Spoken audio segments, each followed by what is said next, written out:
How are you? I am good. How are you? Good. Busy and good. Got a lot going on. Yeah, You just get this adjusted here and get stuff fired up. no worries. Throw on Oh, my headphones. yeah, yeah. Oh, okay. All right. Okay, we're going live there. Play the intro thing, and then we'll start chatting.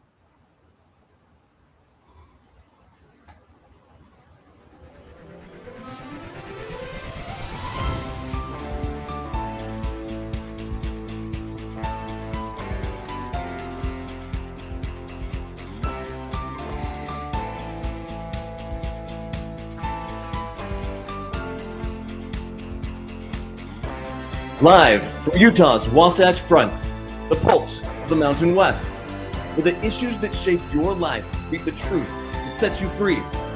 Across Utah, across the Republic, and around the world, welcome. This is KMMU.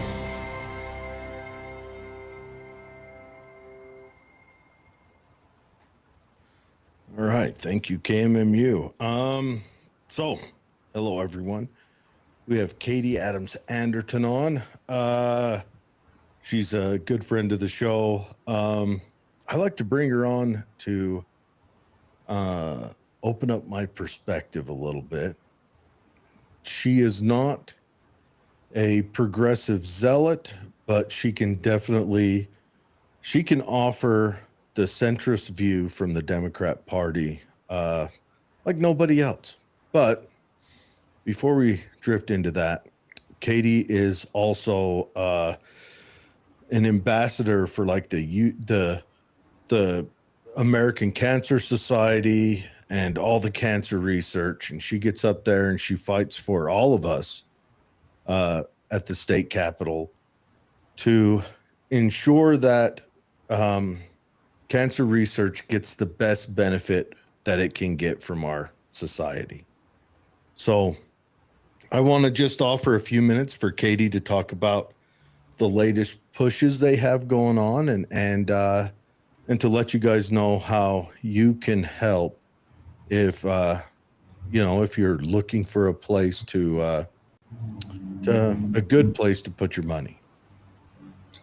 Yeah, so we're doing a Cancer Action Day on the Hill on February 20th from about 11:30 to noon or 2 o'clock. What's great is we have lunch and we meet with our legislatives and we talk about things in Utah with our Utah legislators about things that really matter to us.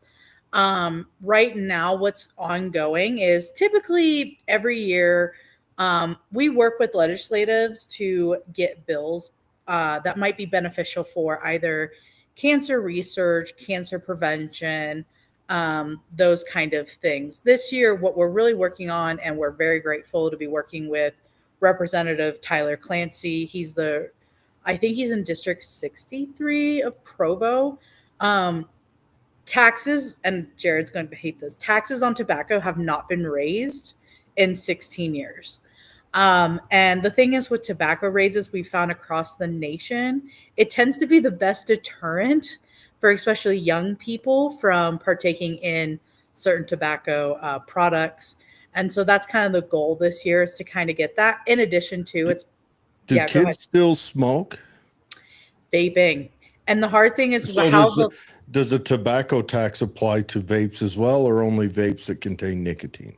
vapes as well. Because the problem that we found with the old bill from 16 years ago, because it hasn't been updated, it does include things like that. So some of it's to just update it with our latest and ongoings. Because like my generation grew up with the DARE program. That I was don't a know. outstanding success. Absolutely. And I think um, every pothead I know had one or two Dare shirts. absolutely, they still sell them. And I, I, I don't think they were really beneficial, but that's neither here nor there. But I think the problem with Dare was how they came out and fearmongered, and then when the kids ventured in and experimented, they figured out the adults exaggerated a bit. They were and they lying. lost trust. It's like, forgive me if I compare it, but it's like COVID. COVID was a disaster because, I mean, right now, nobody trusts the media.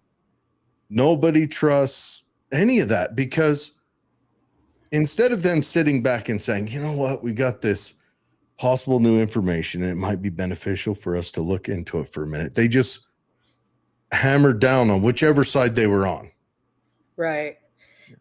The other issue with it too, I think, was like you said, lost confidence, because I think for some people, certain drugs that Dare tried to say was how everyone reacts. Um, I think some of it was not true for everyone. And so when they did start experimenting as a teenager, they were like, this isn't it at all. You know what I mean?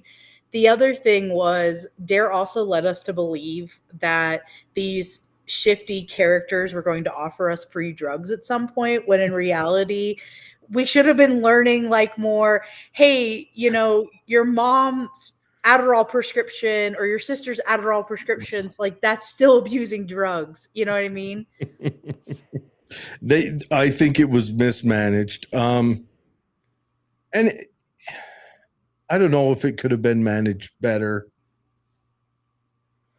I mean, drugs tend to follow depressed communities and things like that, which increases drug use. But then again, you get a different drug that jumps in on the party side, which is where the most danger is coming now with fentanyl overdoses. It's added on top of these drugs that kids use to have fun. So I don't know. Yeah. I don't know. I would argue that Dare, on the face of it, was a failure of taxpayer money. Now we all know that I tend to think that you would be hard stretched to show me a success of Yes. taxpayer money. But it was a failure, but its heart was in the right place. Yes, and that is the hardest thing with it, is kind of seeing that. The heart was in the right place. Was the education appropriate for what kids were actually interacting with? Probably not. I can speak for my own not personal experience, but where I grew up, a lot, like some of my friends, they became addicted to things like painkillers and heroin because of doctors over prescribing them. You know what I mean? And then it became like, we can't help you. There's no version of pain management at this point. Like, you just have to stop cold turkey. And then it was like they went to these extreme measures to find ways to get out of the pain And that let's they were remember, in. that was pain medication was fed to us with the blessing of the government. Yep. The government didn't do its due diligence, they tax us to death to say they're going to do that, and didn't do that. They did not meet their requirements. No, it's very unfortunate. But back to the American Cancer Society, we're having our Cancer Action Day. We're really working on this tobacco bill with Representative Clancy. It's his last session, so we're trying to make it all that it's worth, and we're very grateful he's working with us. He's always been a really good advocate for cancer initiatives, so we're really grateful for that. And so if you've never ever signed up before to be an advocate, it's very easy. I shared the link, and Jared's also shared the link on the Facebook group to kind of get this out there. But it's sign up, it's free, and come meet with us. We can teach you how to, talk to, legislatives and those kinds of things. I will be there. I help mentor different students. And so that's just overarchingly our job, is just to make sure that you feel comfortable in the space that you're operating in. So, and this is completely nonpartisan. Yep. Everybody gets hit with somebody they love that they get to watch go through the horror that is cancer. I can't think of a more noble pursuit of government than to try to cure it. Yeah, and I will say with this last year, I'm a breast cancer survivor. I've been now clean for about 16, or not 16, 10 years. And Outstanding. yeah, thank you. And I will say with the government lately, we've been seeing a really stripping down of cancer research funding. And a lot of it's because governments are seeing, with inflation and other things, we're even seeing it in Utah. A lot of the different entities are being told, hey, you need to cut from your budget. We need to make sure we have money going forward. And one of the first places we look at is things like healthcare. And unfortunately, cancer gets cut. But like you said, everyone has someone that they knows that's had cancer. And it's so important to have these funded in part by our government because it creates impartiality for the researchers. They're not going to these, pharma companies and being asked, hey, research our stuff. It creates a little bit of a level playing field when the government's involved with that. Yeah, that's a if for someone like me who is allergic to the word government's going to spend your money on stuff. It's a tough. There. Do I believe in my heart that a private entity is going to be the thing that breaks through on this? Yes. But do I also believe that in my heart, the way private, especially pharmaceutical companies, act lately, and insurance companies, they act. You can honestly say that the patient's best interest isn't the thing that's highest on their checklist. No, and I think that's very clear. You can look at like Myriad Genetics, who's located here, and I personally have had issues with Myriad Genetics in the past. What happened was is for people like me who have the BRCA gene, so we're at a higher disposition. The University of Utah and Myriad were the first ones to find the BRCA gene in the genome and say this is what's causing the certain levels of cancer risk. And Myriad went through and patented our genes. And they were the only place you could go to get testing. On average, the cost for testing was about $5,000. The problem was, and Myriad, their retort was, well, if someone can't afford it, we find options for them, those kinds of things. But it actually went to the Supreme Court, and it was deemed that, you couldn't patent someone's genes. And I think that was where a private company kind of lost the ball a little bit. And that's when you have to kind of look at it and you have to be like, okay, well, there is some government overreach or government reach that's necessary. That is, but then again, could you argue that back to our patent system is messed up from the start? The patent system is very interesting. The thing is that you can't my knowledge of patent law is very limited, mind you. I studied it in college, but the biggest thing is like this. If it's a naturally forming thing, it's not patentable, right? But what they were saying was this isn't a naturally forming thing. This is kind of like a mutation. So that's why we can patent it. And it is this is the hard thing. I think with the, yeah. Let me break this down. The government gave them permission to patent another human being. Yes. So my original argument stands. Yes. That the government, when they applied for that, the government should have laughed vociferously. Yes. The government should have a website where you go there and it's like a dunce page. Look at what this asshole tried to do. And you laugh at them and you dog them and you make memes. That's what the government should be doing on this. Instead, what the government did is they said, we're going to build this big office. We're going to employ a lot of people at the cost to you. Right. Drink that in. The cost to you, either through inflation or through direct taxation. And this organization is going to be, 1, lobbyable, 2, corruptible, and 3, they will allow a company, a corporation, to come in and patent an individual human. Now, Yeah. there's a word for that. It's a crazy word, but it rhymes with bravery. I I was shocked when I was all going down to realize that I was patent.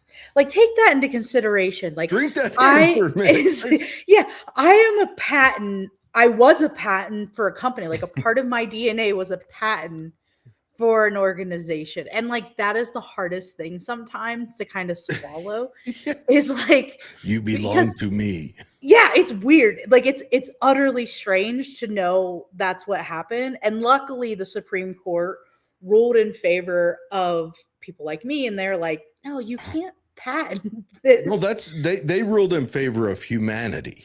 Yes. And Not it was you were the direct beneficiary of the ruling, but yes. everybody. Because who's to say this company wouldn't say, all right, we're going to go apply our wares in the Philippines or in, Yeah.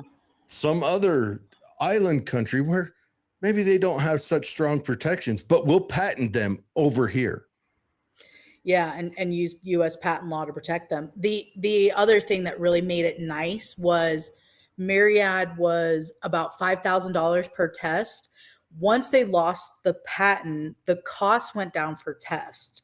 So like there's tests out there that are like $250 and they do BRCA panels. And so that's really nice for people who like $250. mhm.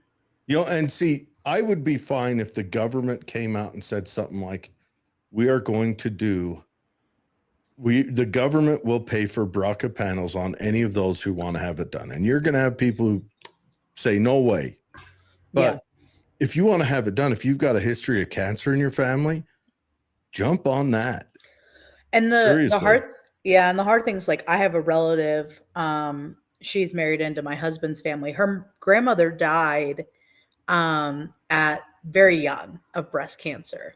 And other relatives, when she met me and we started talking about the BRCA gene, she has a couple relatives, like female relatives, that really kind of make you go, oh, I wonder if there's something there. And now she can go get tested for $250 because most of the time health insurances won't pay for it because they're like, well, I know even for me getting tested was a nightmare because of my dad was positive, and that was a fun time. Seriously. It's I mean, you may have some of those genetic lines, those magic people who none of their family members get cancer and all that, but they still know someone. Yeah. Even my husband's family, they don't have like cancer in their family at all. And I'm always so jealous of that. Like they have like strokes and things like that, but I Oh, they don't know get any. heart disease in their side. Yeah, heart Let's disease, tackle that strokes. next. I'm down. Yeah, would be nice. But yeah, no. So we'll be up at the hill. Just feel free to join us. Happy to have you. It's lunch. It's Do gonna be a lot people of have fun. to sign up to become an ambassador? Or can they just there to be like another voice? They're there to be another voice. To become an ambassador, there's 4 of us, and they're separated by congressional districts. So I'm over, I think officially right now, 3rd. Now, didn't you move up north a little further? I did. And so that's kind of the thing. We're kind of, the American Cancer Society is kind of waiting to see what happens with the lines to determine who's going to go where and do what. But you're like kind of personally assigned to a senator and certain representatives. Is that kind of how it is? You go to meet with them and pass Yeah, on? exactly. Okay. Yeah. Your camera went away. Where did I it did. go? I froze. I'll come back because I Okay. froze. Can you see me? I can see a frozen you. Yeah. You've So I got didn't your know. fingers crossed. I know. Just so professional. If you need to, you can jump off and jump back on. But Okay. I do think, I can go on my rants about governments turning gold into shit all day. But if a government actually does something good, I will definitely praise them. And if the government's ever come across a means to alleviate cancer or any of that, that'd be great. Now, tobacco tax laws, that's an interesting one for me. I would love to say, oh, it'd be great if they turned the tobacco taxes over to publicly funding treatment for the victims, but that doesn't really work. They can't necessarily go directly after the producers because of the protections there. So Right. realistically, the only tax can be on the people that utilize the product. Right. And plus too, if you tax the company, it's just going to go right to the person. Either way, I mean, corporate Like, taxes, I've been screaming this forever. All you're doing is either taxing the customer or stealing wages from the employee. yeah, and that's the hard thing here. And at least with this, it's kind of up front where it's like you're an adult making a conscious decision to buy this. Mm-hmm. Therefore, you know what I mean? So like there's that involved. And I think that's so important to have kind of that like, accountability. And I think what's really cool about Utah too is like kind of with this LDS population, there's a more desire to have things like this where it's like, there's more conversation around accountability, which is helpful. Yeah. I don't smoke.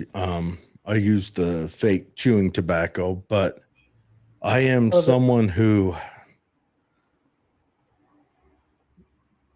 like when earlier on last year, they wrote the law where you, the vapes that were, they did away with the flavored vapes. Yeah. I was torn on that. I'm of two minds. I think vaping is not good. I mean, for obvious reasons, it's not good. It is also, it hits the youth really hard. I don't know a teenager who doesn't do it. Yeah. It's addictive. By doing away with it, did they fix it?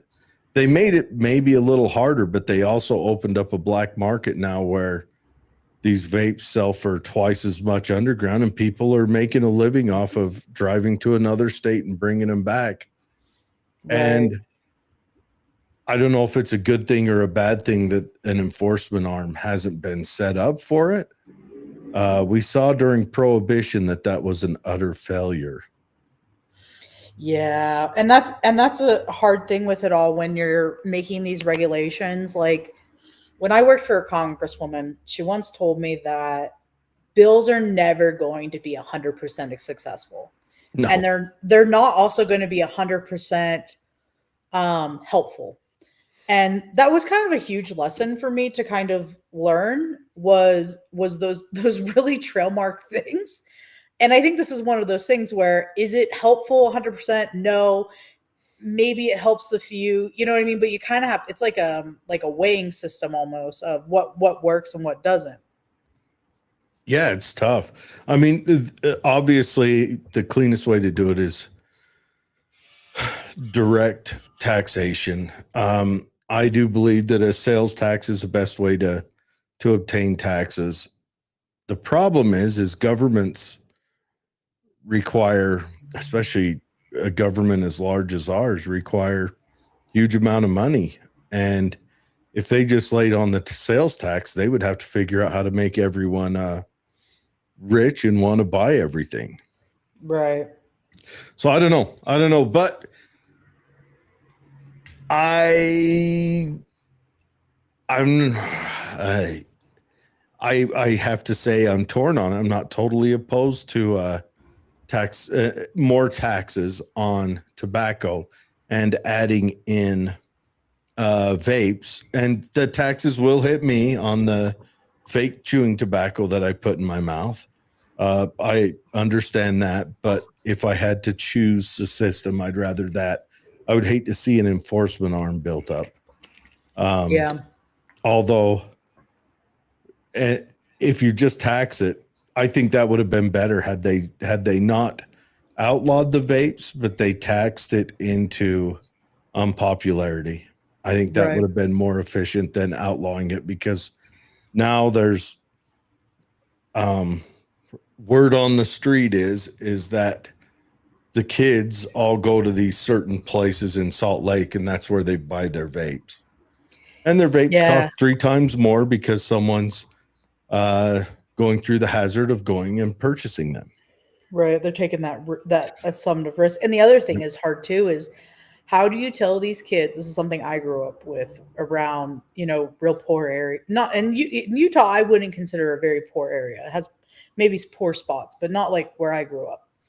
And what always got my bucket was when you tell these kids, well, you should go get a job, a minimum wage job. And it's like, yeah, but they can go do this and sell, what they would make in one day at the minimum wage job in a minute. You know what I mean? Like, and that's the hard thing with it.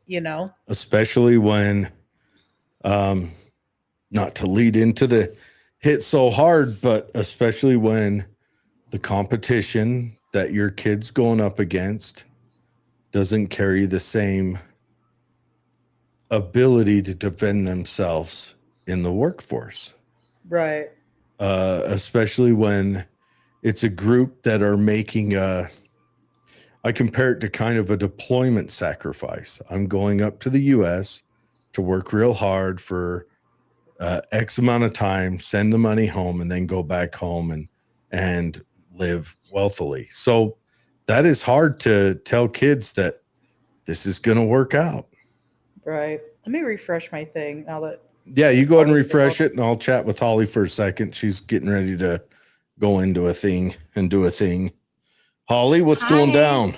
Hi, can you hear me okay? Yes.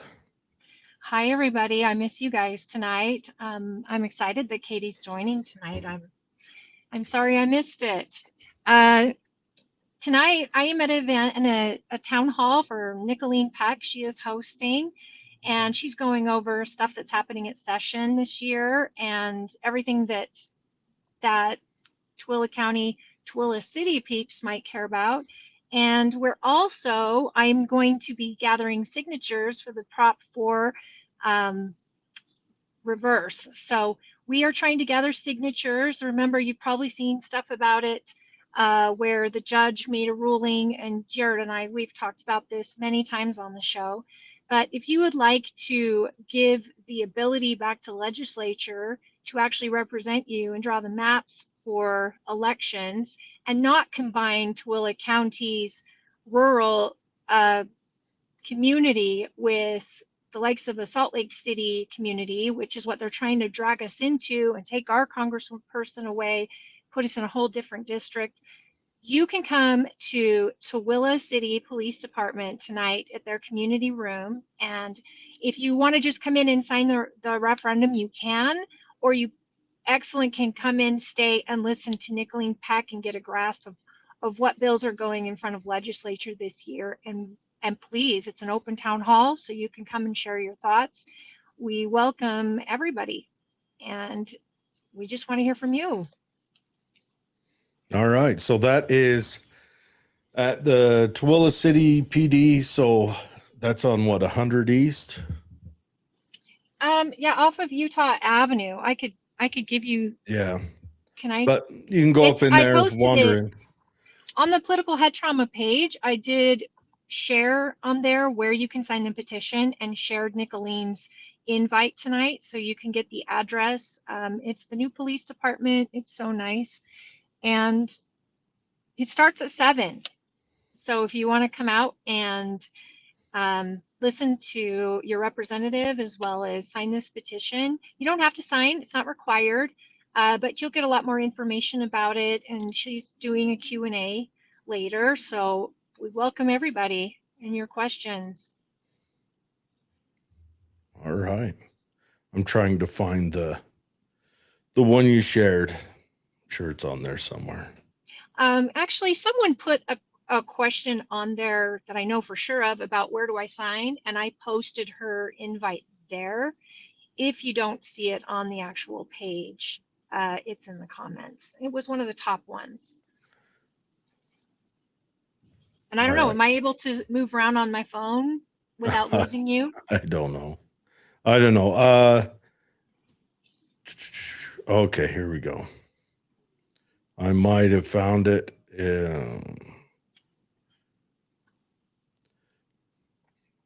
But so that's go meet Holly there. And if you are so inclined to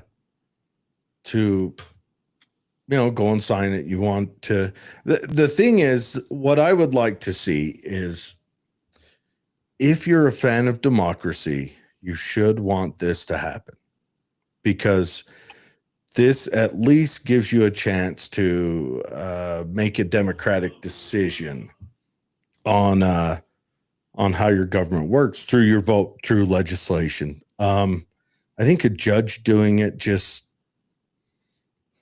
like that just, to me, that sounds like I don't know. Overreach, Yeah, anti-constitutional? well, it sounds like they're stripping away any democratic choice you have. Yeah, an appointed judge, by the way. Yes. So it's at 50 North Garden Street, Tooele. That may be a drive for some of you here in the county. If you're out in Wendover, you probably won't make it in time. But Grantsville, Stockton, Lake Point, or Stansbury Park. You guys could make it. Rush Valley, probably. I know all 5 of you out there. You guys could probably make it and get in there.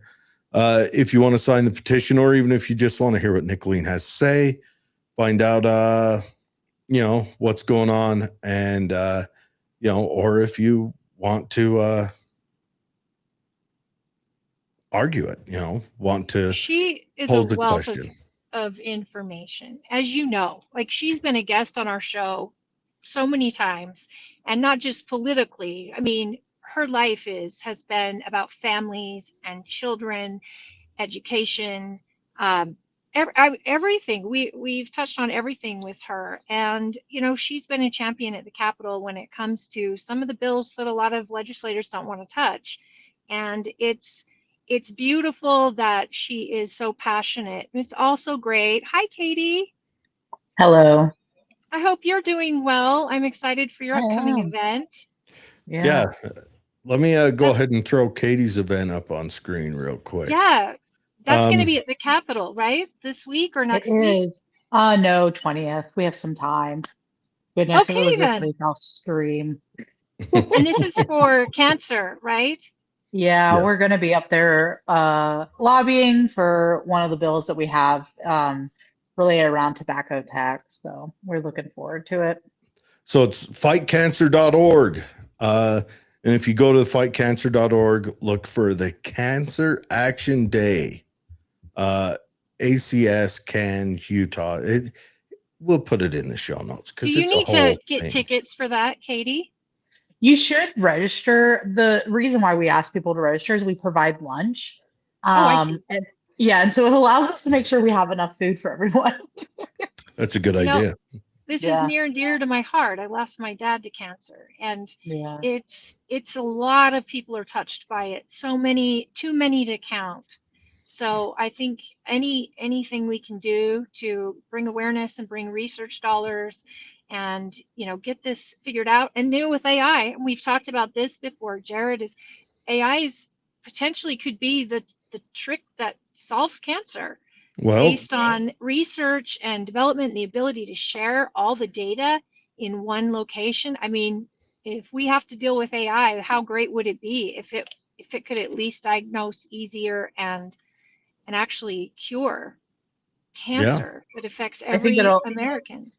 I think potentially it could too just help us with creative solutions, because I think Yeah. in my own workday I use AI and it allows me to come up with different solutions I necessarily hadn't thought about Yeah. because of it having such a wide library of information that I personally do not have in my little brain.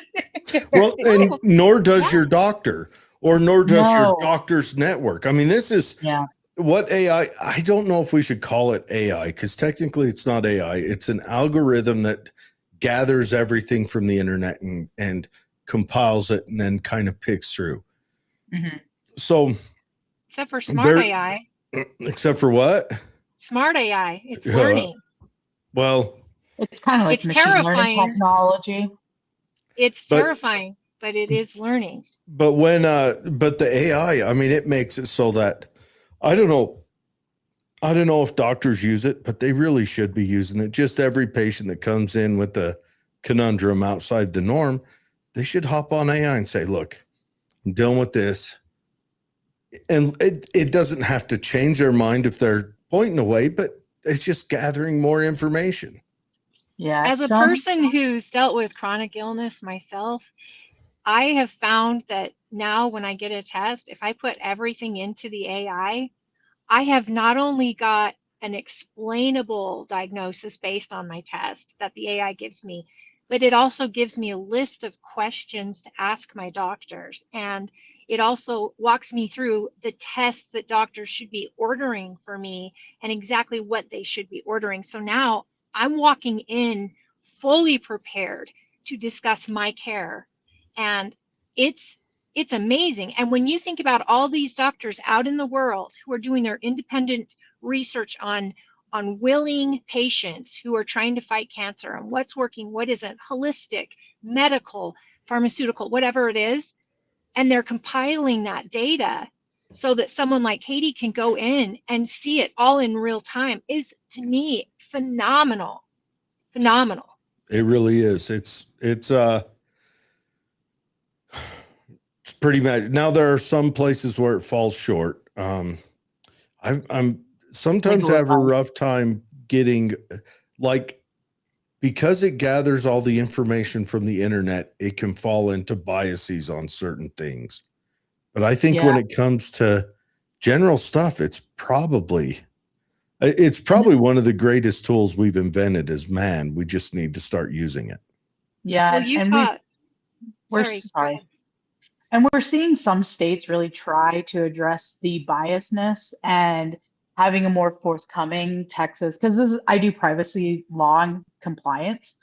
And Texas is doing an AI law where you have to, if you're using machine learning, which is you're inputting the data that it's using, you have to tell what your data sets are for your data for people to be able to look at, review, and see if there is going to be a bias. You have to be very public about it.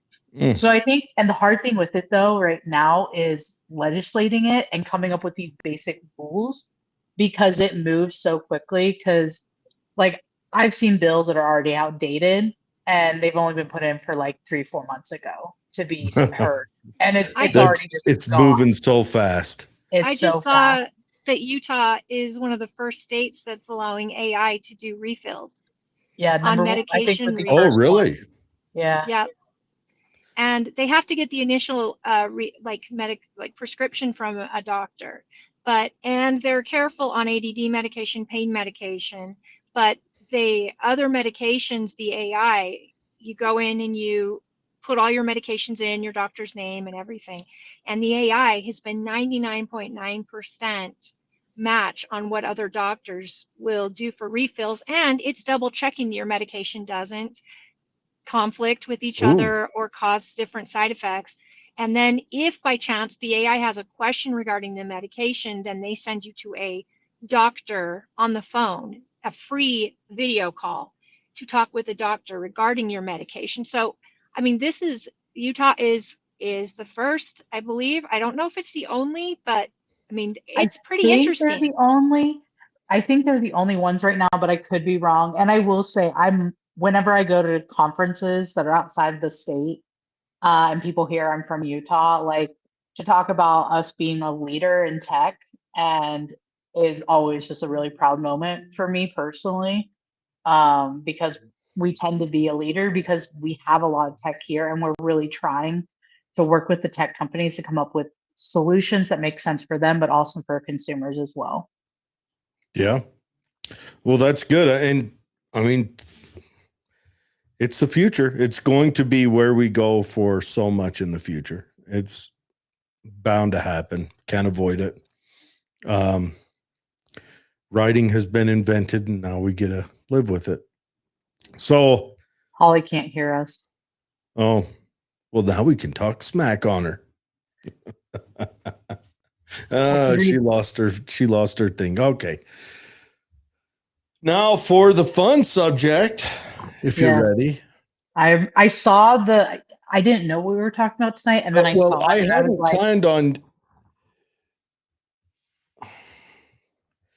I had wanted you to come on. We initially had scheduled you to come on for yeah, announcing your push for cancer research. yes. And then Holly is going to this thing. And then I was like, well, just ask Katie if she'll finish out the whole show with me. Yeah.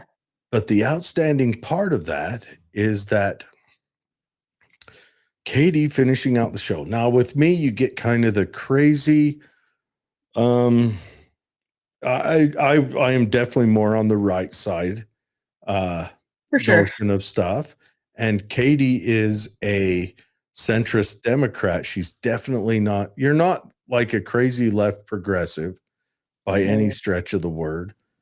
But you can still open up a perspective because right now, on every situation, the good lady, this Pretti dude, everything going on, it's like we are in the same movie theater, but everyone's watching a different movie.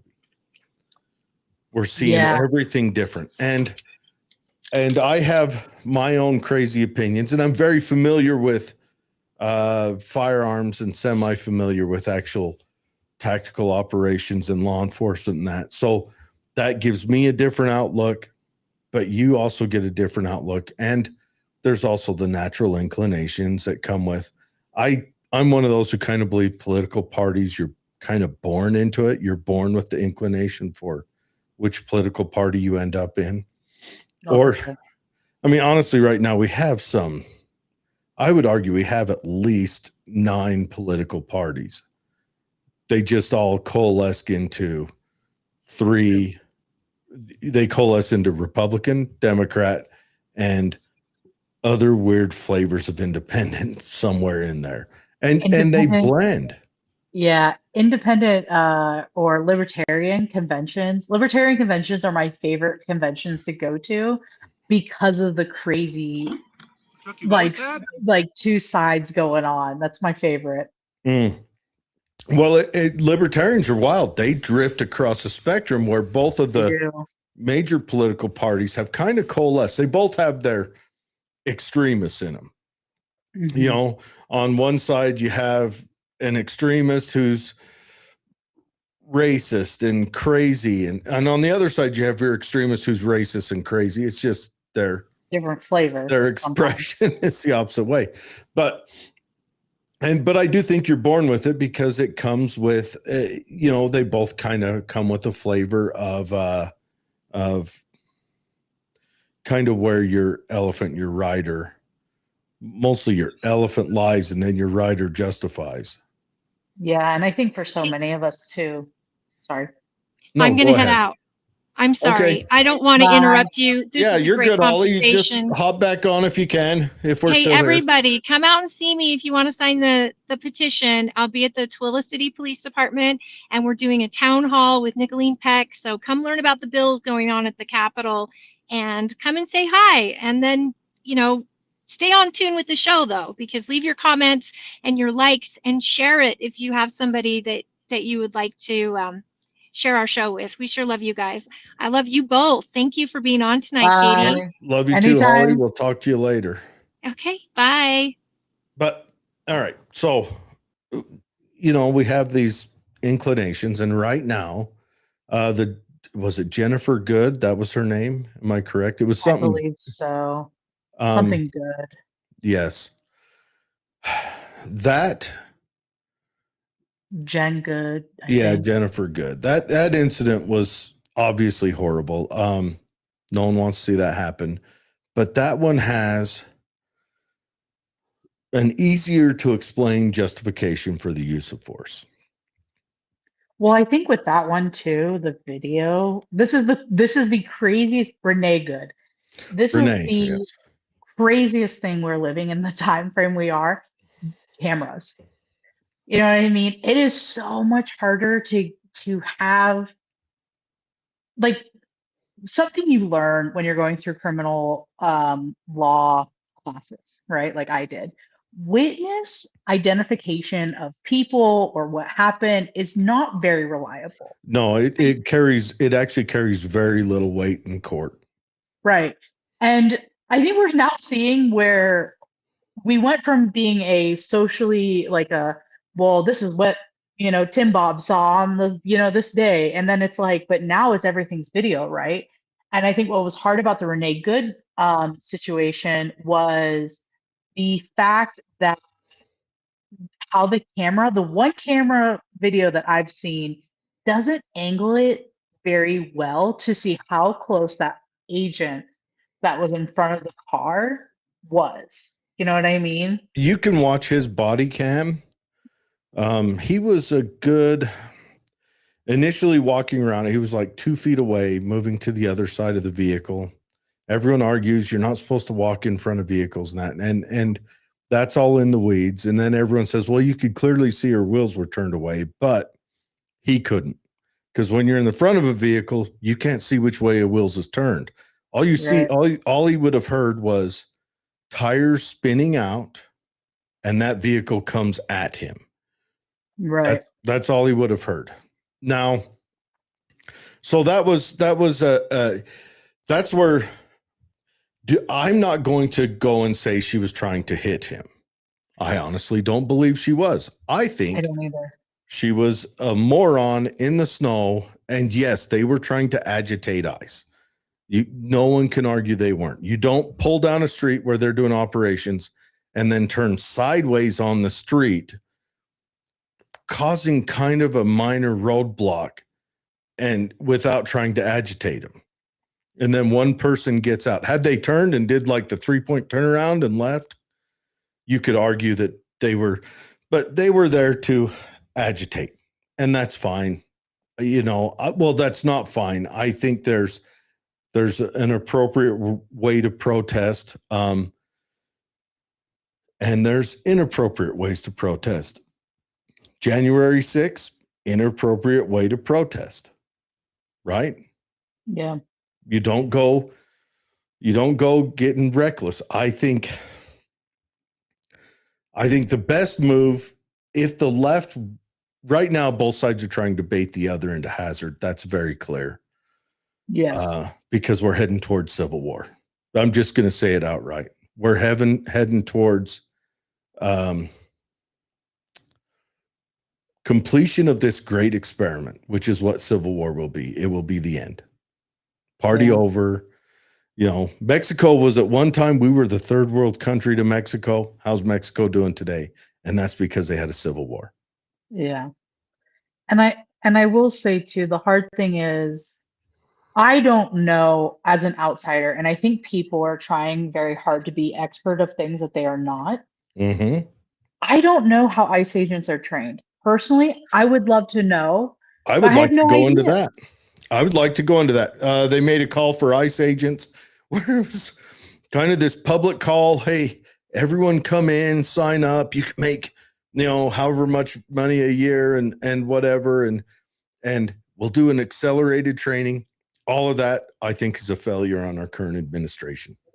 Yeah, because like right now, we're even seeing JD Vance wants to take ICE with him to the Olympics for protection. And I'm sorry, if I was JD Vance or even his wife, I would be questioning their training to protect me if something did go wrong. Trust me on this. If he takes ICE, he won't be taking the accelerated trained officers. ICE existed before this. ICE has 20 years veterans. ICE has all the things that every other law enforcement has.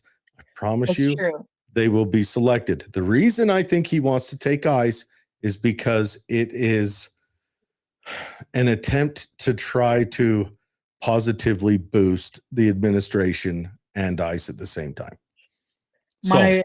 My mother is convinced the reason why they want to bring ICE is because the ICE agents who hit the certain level of a quota for how many people they got, that was their free trip to Italy. I don't know if that's true, but gosh, it would be wonky if it was. Well, imagine if they all hit the quota. Oh, that would be Does wild. ICE leave the country for 2 weeks? Yeah, I mean, Yeah, no. Bless my your home mom. country. Yeah, my Your mom mom and is your my dad mom. are diehard blue, They are and more that's liberal fine. than So, I am. and that's the two different movies where I at least hope that I come across as kind of objective when I look at stuff. Yeah, I hope I, I do. And I know you do. I will yeah. vouch for you. I will vouch that you will never come on and say something that you don't believe or say something just to gain political advantage. No, and I don't like that either. It'll be very interesting too. I do think this idea, this perspective of potentially doing like a positive, hey, it's not that bad, kind of get the officers in front of these world leaders, but because like the mayor of Milan, he's made it very clear he doesn't want the ICE people there. But I don't think he really has the ability. I don't know if he has the ability to say, hey, you can't come in. That would be something I think for the larger um, party of Italy, but it's just so mind. But I I know. do think potentially it is a publicity stunt a little bit. Well, yeah, that's what I think 100%. A publicity stunt. Um, while ICE is there, there'll be cameras on them acting calm and official and everything else. But back to Miss Renee Good. Tragedy, Yeah. she got killed. I do think that she was, I think her and her girlfriend or spouse, whatever, I think they were incorrect in how they were in how they were protesting. Yeah. I do not think they were incorrect in protesting. I think they were incorrect in how. Right. The means is one of the issues, but I also do not think that those means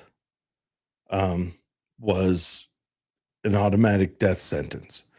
I also don't think that she was killed because of those means. I think she was killed because in a high tense situation, it's never a good idea to make stupid maneuvers. Right. But I think it goes back to too is like, what is ICE's training around protesters and these types of Any things? cop would have shot her. Any You cop. think? Yeah. 100%. And A vehicle is a deadly weapon. It's justified in sure. Supreme Court law. If someone's running at you in a vehicle, you kill. And everyone says, well, why would you kill him? It doesn't eliminate the threat. What else And are I, they supposed to do? If someone points a gun at you, are you supposed to, try dodging the bullets? No. right. Regardless And I of get if your actions eliminate them pulling the trigger. But right. Because I just think right now there's such a with the conversation around that whole thing, it's like, oh, well, he should have, the ICE officer should have done this. She should have done this. You know what I mean? Well, most with the ICE officer with the training aspect. And I think right now, what's being run in the media a lot is these ICE officers have little to no training. well, And some of them, I wouldn't argue that he doesn't. I would want to find out for sure.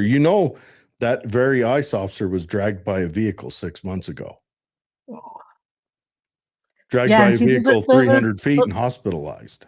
yeah, and those are And those kind that of things, adds in. right? Right. That's It why you adds don't into, make dumbass moves, because you don't know if your dumbass move will trigger the individual that has the pistol who's going to put you in handcuffs, who is duly allowed to put you in handcuffs, right or wrong. Mhm. Because ICE Yeah, and officers are law enforcement. ICE officers can make arrests of protesters if protesters step out of line. They have that legitimate legal authority. right. And the hard thing is with this is like Renee's was so controversial, but then you look at Alex Peretti, which Yes. is I don't and I'm gonna be honest with you, it has been and I don't know this is an everything one thing, but I think that one hit people a little bit different because there was a weapon in his conceal, which he had a legal concealed permit, but it was just this man was face down, you know what I mean, with his head towards the ground with like six different ICE officers on top of him. Like it just hit a little bit different than Renee's did. Well, yes. and also it hit people different who want to be hit different. Yeah. I'm going to share something on screen right now. This is the supposed weapon of Alex Pretti right here. It's blue. That is a Sig Sauer P320. I own one of these. It is a pretty thing that lives in my safe and never comes out for a reason. This weapon is notorious right now. Matter of fact, Sig Sauer is losing lawsuits left and right. Left and right. Oh, the Sig Sauer P320 has been the subject of numerous lawsuits, primarily due to safety concerns and allegations of defective design. Here are some of the key points. Several injuries have concluded that the P320 was defectively designed, leading to multi-million-dollar verdicts against Sig Sauer. And what that defective design is that it has what is known in the business as a negligent discharge. You can watch video after video of this weapon system going off in the holster. Do you think this is something, and I've never been in one of these situations with what the ICE officers are dealing with. Do you think this is one of those situations where they saw and they automatically knew it was this type of gun within that type of holster? Well, they may have. They may have. But I don't think this type of gun had any relevance as to their actions, right or wrong. Now, if you don't mind, I would like to just watch the video with you if you're okay with that's that. fine. Yeah. Okay, everyone, I apologize. The video is a lot of whistles and horns going off. And if you want me to pause it, just hit pause and yeah, just tell me to pause it and we'll discuss it. Open discussion. Anyone in the audience, if you have any comments about it, please bring it up.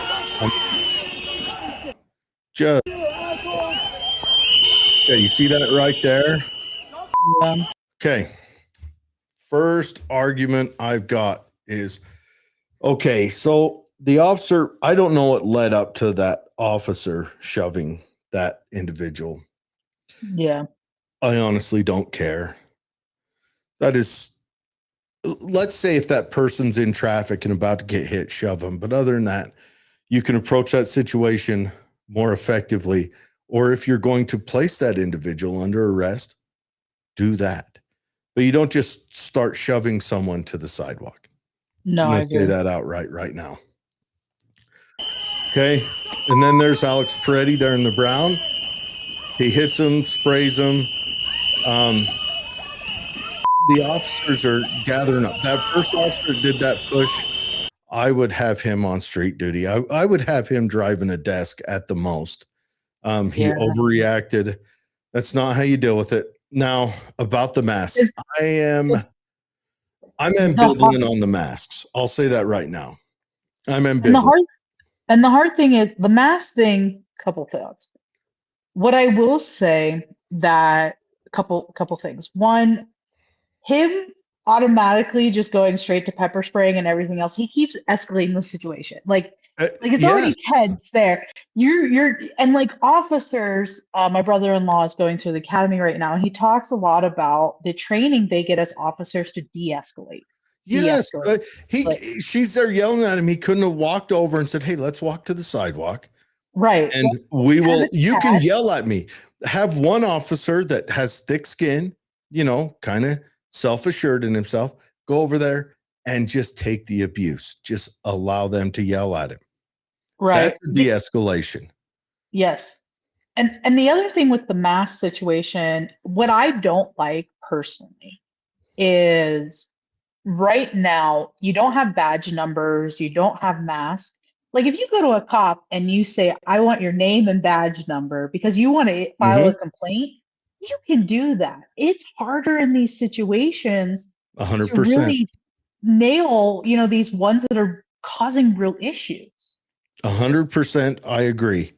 The one caveat I would lay out is that, forgive me, but your extreme brethren has been doxing is an issue. not just doxing, but they're saying where family members are. They're putting like kids in danger. Yes. And Did you hear about where they an ICE officer got deployed somewhere? So the kennel decided to quit feeding his dog when they found out he was an ICE officer. Jeez. Yeah, and see, I don't like, I'm with you. Like I think when those kind of things happen where kids are at trouble, you know what I mean? Like, and those types of things, that's an issue. But I think there's a system of having like numbers. You can say my number is XYZ, you know what I mean? And I just think I would tell ICE unmasked, but I would run through legislation that if you dox one of our law enforcement officers for nefarious purposes, you're in jail until you're old and gray and your cock quits working. Right. And I would just make it like that and then enforce that. Yeah. And I think that should be for cops, law enforcement, like all of them, 100%. Yeah. Even, we're seeing a real big push right now for privacy for judges.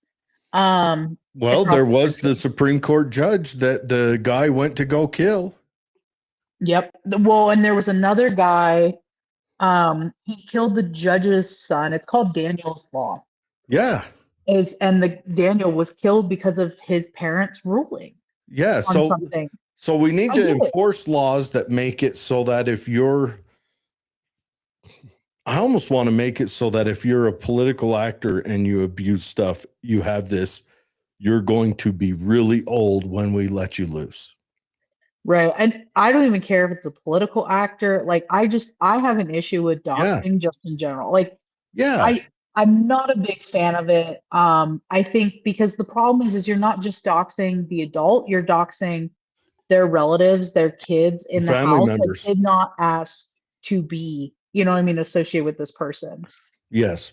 But back to this Alex Pretti, it appears that because he's popped up in another video engaging with ICE. And we have found out in recent months that there has been a signal group of people who put out there just to stop ICE from completing their task. And one of the members of that signal group, one of the admins, a lot of the members are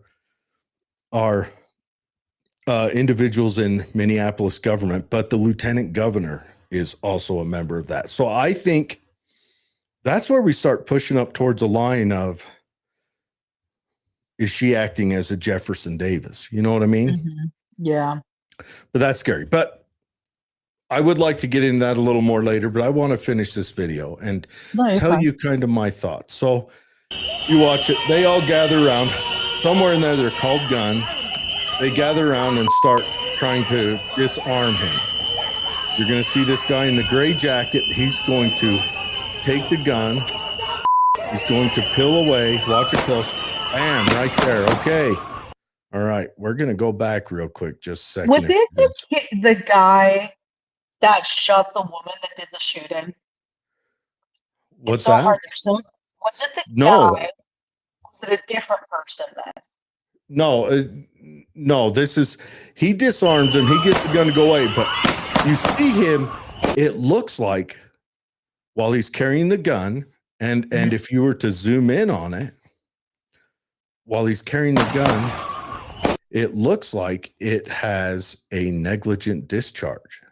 Oh, so you're wondering if the ICE officer shot him or the individual? No. I know the ICE officer shot him. Okay. I wonder if the initiation of the ICE officer's shooting was that negligent discharge off to the side. Because remember, let's go from their picture. I see what you're saying. So yeah. They're in tunnel vision right now because they're in combat right now. Right. The L gun, they move into combat mode. They all converse on where the gun is to try to eliminate it. Right? He's on the ground. They're only seeing what's that 8-inch by 4-inch box in front of their head. Their Right. periphery is shut off. They've gone into combat reflexes. One officer gets the gun and secures it. The rest may not know. Now, should it be a policy that when he gets the gun, he immediately yells, "I have control of the weapon"? Do they know whether he has another one or not? I don't know. He Right. gets the gun and moves to separate because now he has a weapon in his hand. And you can see when he's holding it. I thought about bringing mine in here so I could show you with mine. Yeah. But YouTube is unfriendly towards guns that aren't at a range or whatever. Right.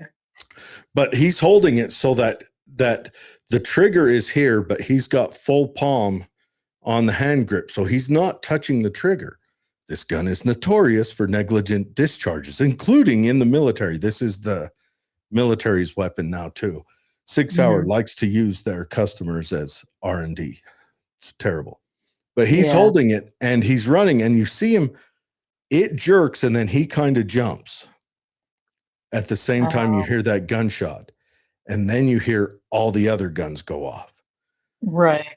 So I think in lieu of that, they're not going to get any criminal charges on those guys for the shooting. But I believe they should get criminal charges on the guy for the escalation.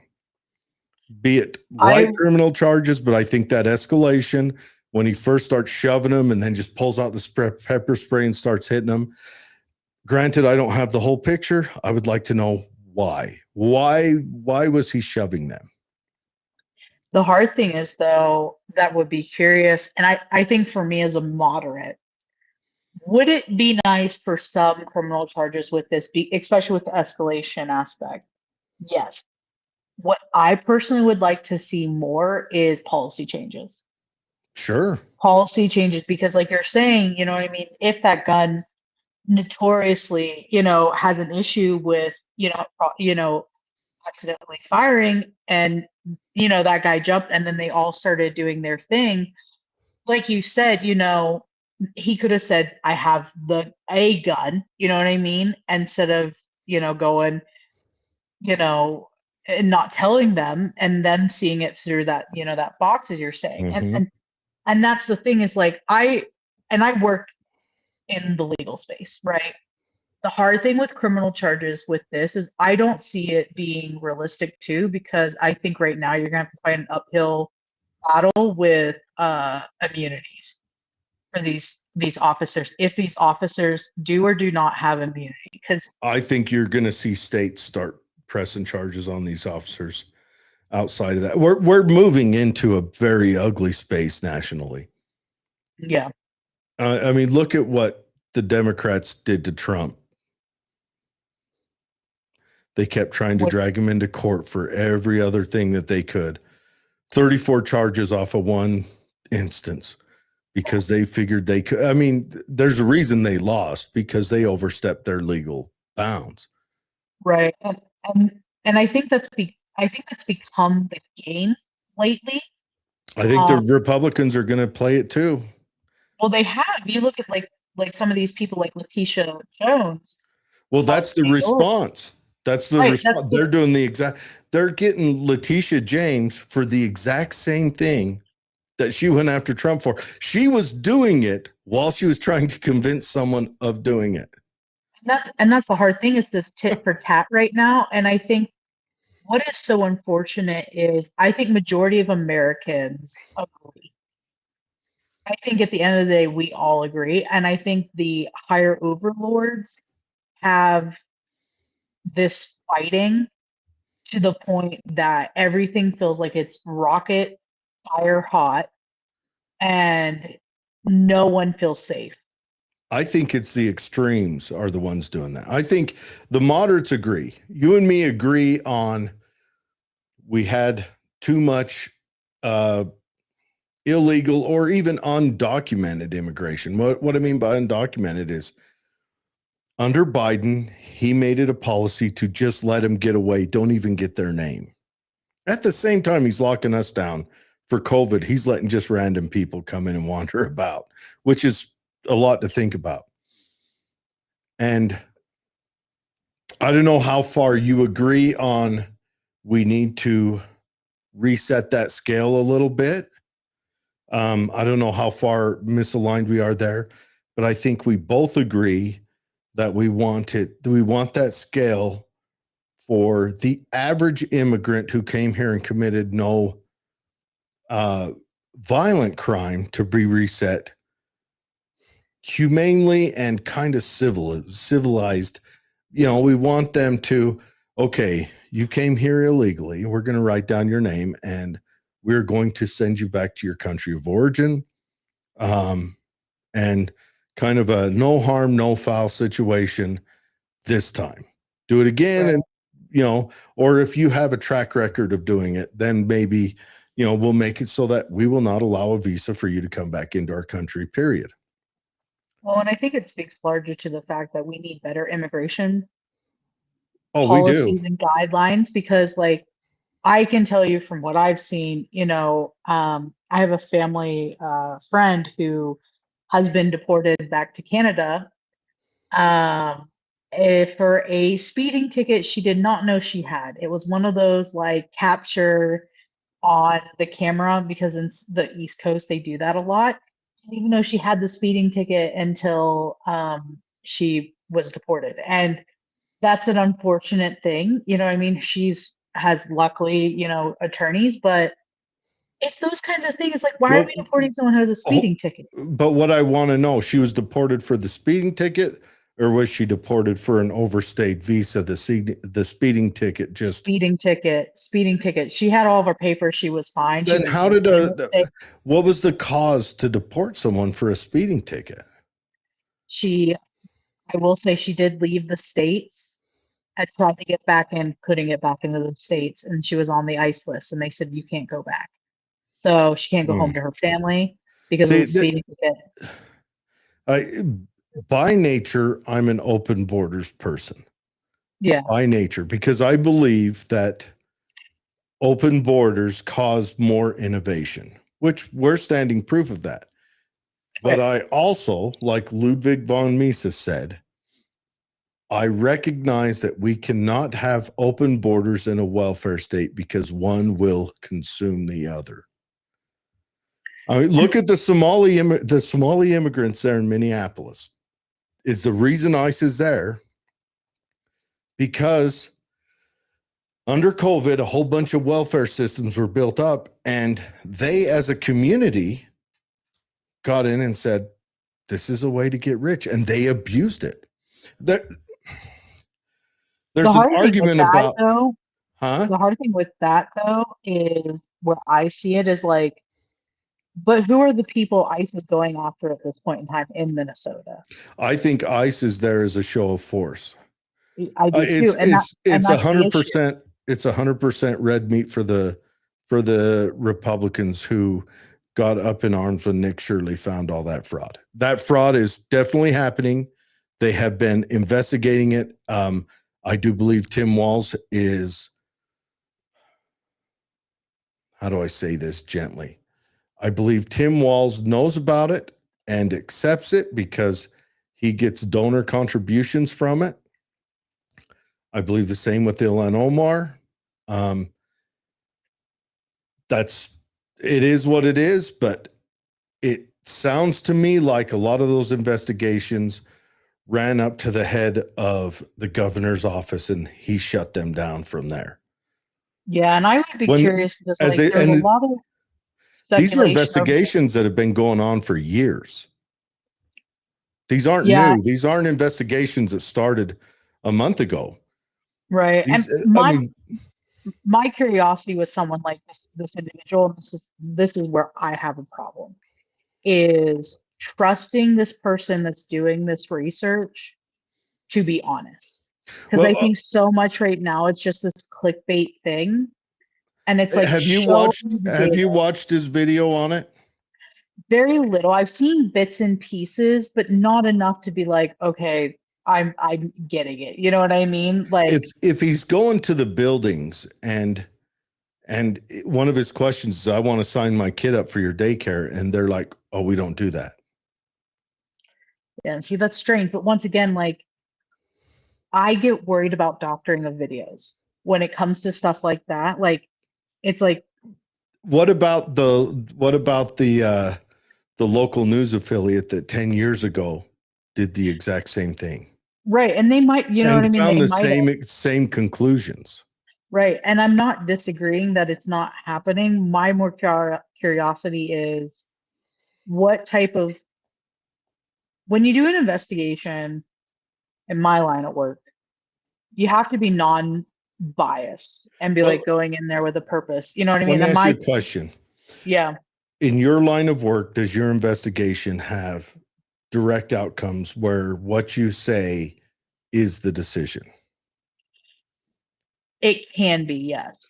And In that, in a YouTuber's line of work, he has no direct options like that. So and that's all he true. can do is just say, "Here's the world as I see it now." Yeah. And hand it off and let other people.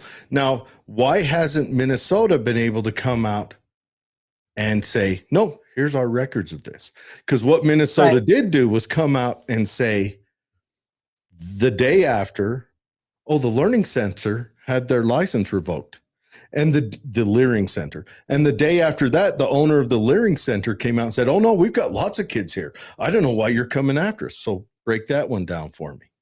The So it other thing sounds to I me would like the wonder, government did a CYA.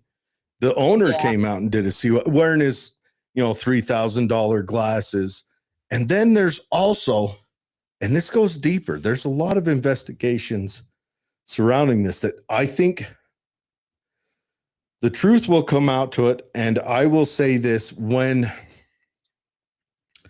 I can't remember the guy's name. There's a guy, a warlord, for lack of a better term, who goes on the news in Somalia, who owns one of these companies, and says, I am bringing the money I take from their home to build an army to take over.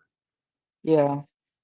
So And if you're pro taxes, you should be anti absolutely getting anti-fraud. screwed Yeah. on your taxes. I did Google this to look at it. Um, and it's coming back to me more, but like one of the companies, they had 10 operational violations and 121 violations from May 2022 to June 2025.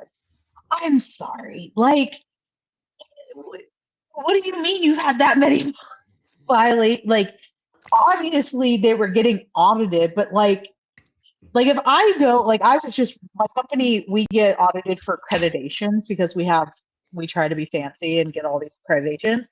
If I had that many violations over the course of 3 years, I wouldn't have my accreditations anymore. Like, they had this many. Like, okay, I'm not getting on board with you on that one. Like, that's crazy. Like, But I'm sorry.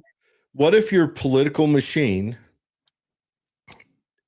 is reliant on this continuing because such a large donation block comes in to continue your political machine, which I think is what's happening with Tim Walz I and wonder Ilhan too, Omar. like a voting block more. And it's Is also a it, voting, but I would think it's more of a voting block than a money block.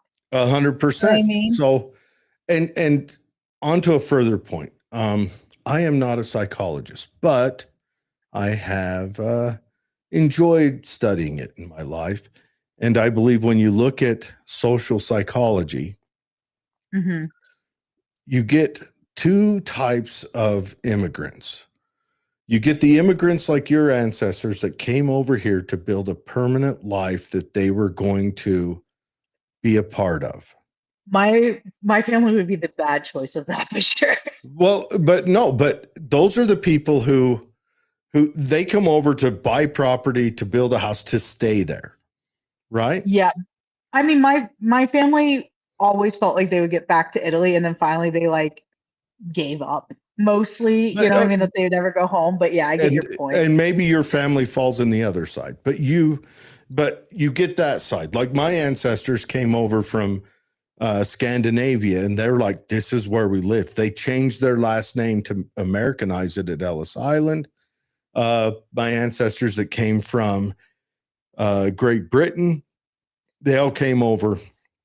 They said, this is where we're going to live. We're planting roots. Right. And then you get another part of immigration, which is the more transient type. They're not the ones that care about the community. They're going to stay there as long as that community serves their better ends. And then they'll move to the next one. But those ones also come with them. They are not afraid of, I shouldn't say like that. They are the ones where a subset of them are the criminals, the ones that do the bad things, you know, that rape nurses in parks and things like that. They're on the majority, all of them on the whole are the ones that will tend to, they'll move into a place and let it run down underneath them and then just leave.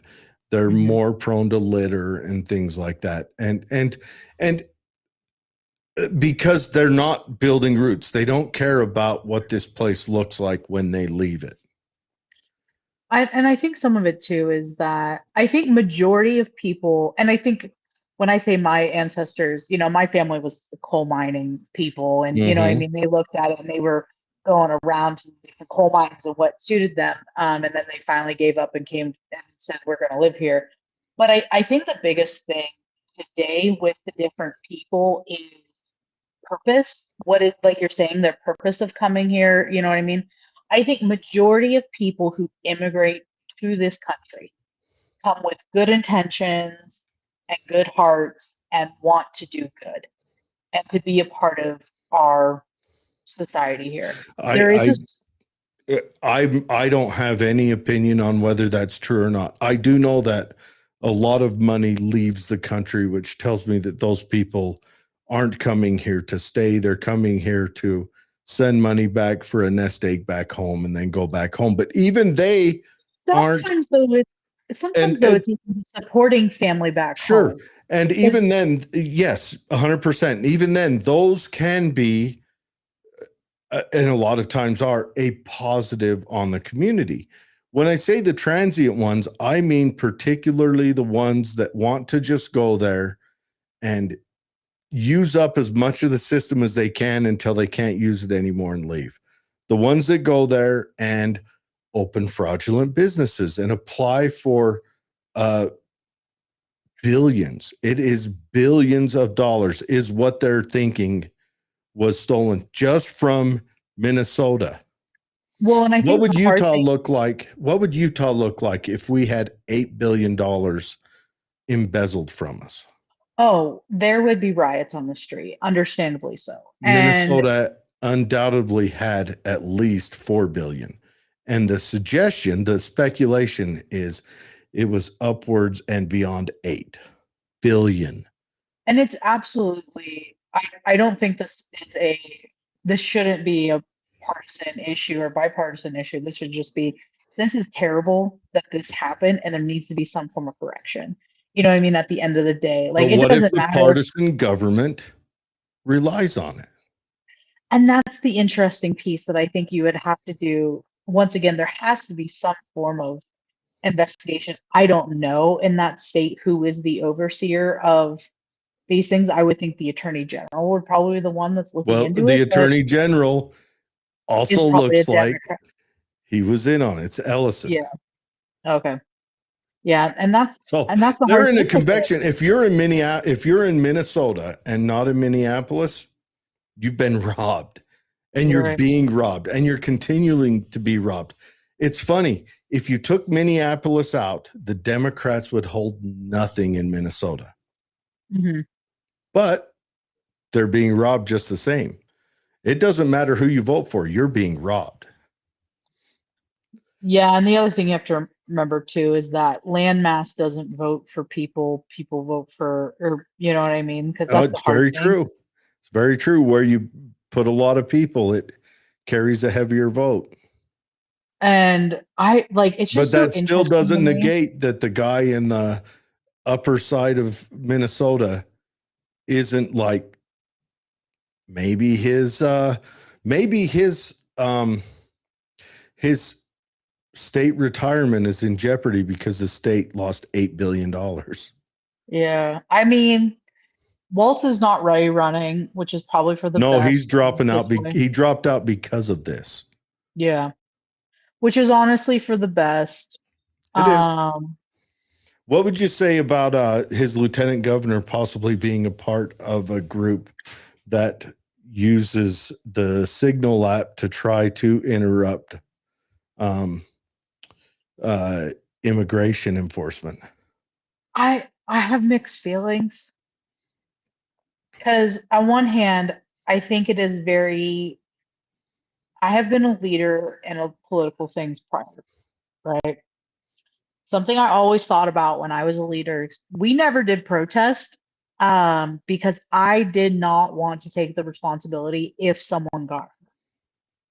I emotionally could not live with myself if one of my people got hurt because I said, let's go protest this.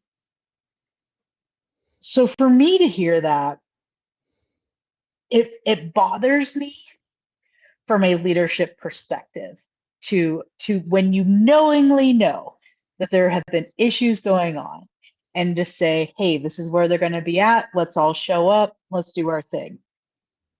That makes me nervous. And it's probably, some of my fellow Democrats would feel I'm cowardly for saying it like that, but I don't love it from a safety perspective, Mm-hmm.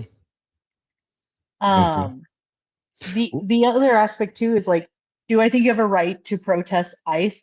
Absolutely. Do I think you should be allowed to videotape them? Absolutely. Mm-hmm.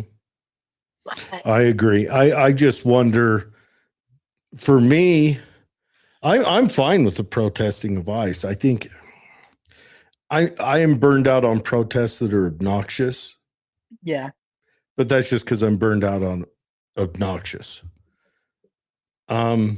But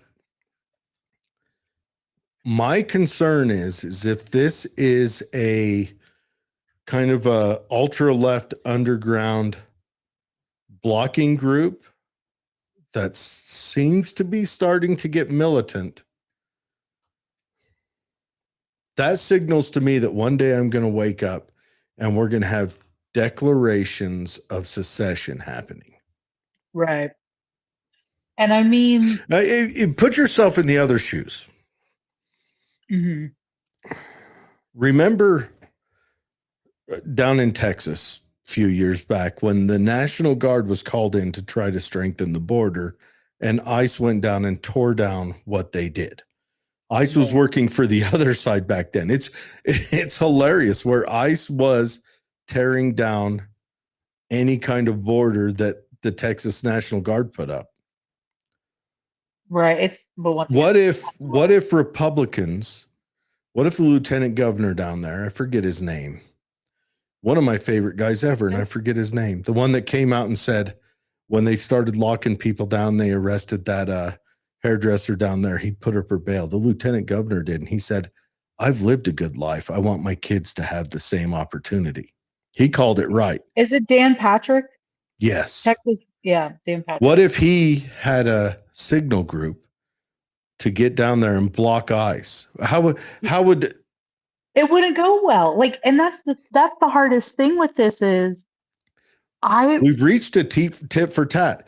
The Democrats are going to win again. What does it look like then? Do we have Republicans out there fomenting violence? My curiosity would be from her perspective, the Lieutenant Governor of Minnesota, Minnesota, Peggy, is I would be curious to know what was the strategy thinking behind having this chat like this? What was No the offense, but strategy? I think Democrats thrive on disruption to civilization right now. The overall Democrat Party tends to act like that. We see that a lot. Look at Black Lives Matter. Look at all that. Yeah, and the hard thing is like I think this is my issue with some of these causes, right? Is I think they have good intentions, like a lot of things, and then it goes to smithereens very quickly. with really, because I think so badly lately. I look at these people sometimes, Black Lives Matter, even look in Utah. There was a prior leader of Black Lives Matter who I personally don't feel like her heart was in it for the right reasons. I think people become leaders of these things What was for her name? themselves. Charmaine. Lex Scott was the one I was Oh, referring Lex Scott. She tried charging us $9,000 to come on the show. That doesn't surprise me. Well, she was in like, it for the exact same reasons all the other BLM leaders were in it.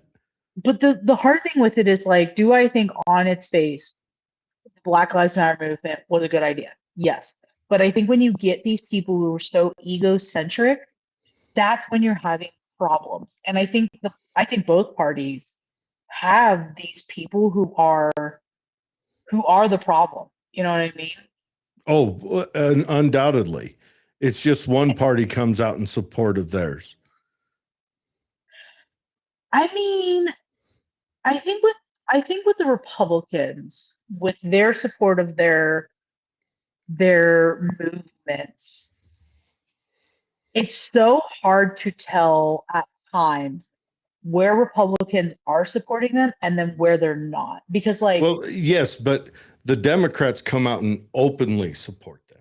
And that might be the difference. And the Republicans are quiet. If they're supporting them, they're quiet about it. The one time was when Trump said to the Proud Boys, stand back and stand by, which was obviously stupid. But let's face it, the Proud Boys, but that's the one time, the one instance. I can give you Obama. I can give you Joe Biden. I can give you Maxine Waters, Nancy Pelosi, all of them coming out and making pro-violent protest speeches. Another thing you can't say is not one time, except for January 6th, but they had a target that I'm still confused, but not one time did you have a right-wing protest that turned violence against any business or anybody's private property. Not one time. Not one time did Proud Boys take a torch to a business or a building. No, and I would agree with that sentiment. I don't know of any time of that ever happening either.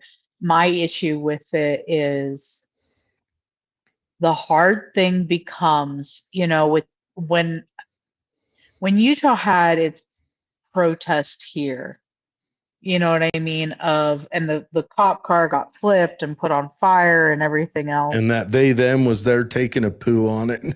Yeah, it was so bad. They took a picture. That person's got to live with that picture for the rest of looking like as deep into junkiism as a person can get. That is what that person will be known for. And the problem is that at its heart, just some of these things are important, yes. But I think it's these people who they've made politics so much their identity. Let me ask you a question. Has law enforcement engagements with Black people in Utah been exorbitantly negative in the last 30 years? Have there been a lot? I mean, first of all, I think the George Floyd event was a hazy bag of bullshit. I think the message that was given is all bullshit. There's a deeper message that really should be explored, but it won't be because of convenience for both sides. But has there been a lot of Black men killed by police officers in Utah? So it says, I Googled it, from the policing commission. Data shows that Black residents were 10.8 times more likely to be killed by police than white residents. Sure, but then let's look at their crime.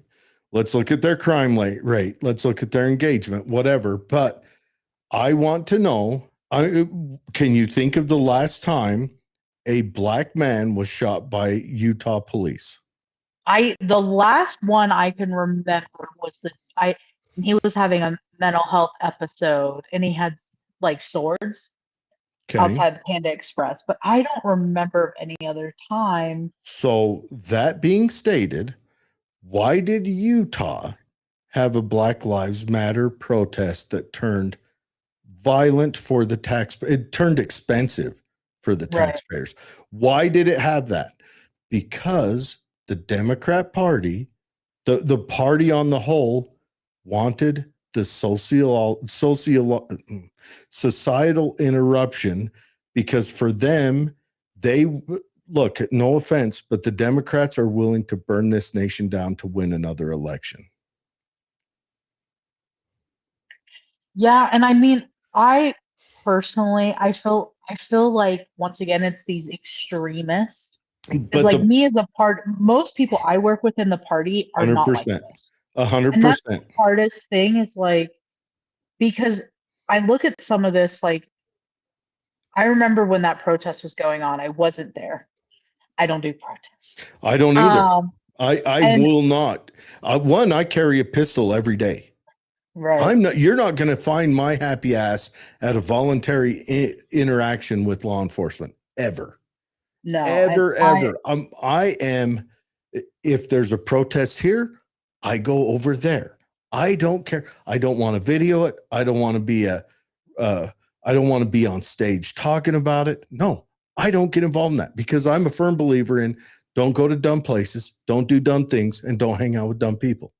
I agree. And that's my issue with it, because I remember when it was happening, I had spoken to some people who went, and they were saying the people who were the actual protest organizers were yelling at people to stop doing the shenanigans, right?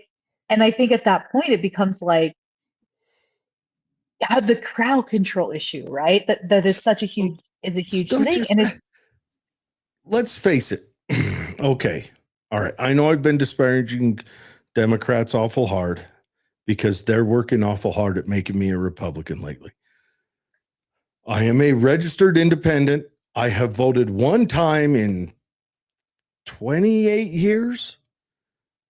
I voted for Bill Clinton and then Donald Trump this last go around because Kamala Harris was like sour milk in my mouth.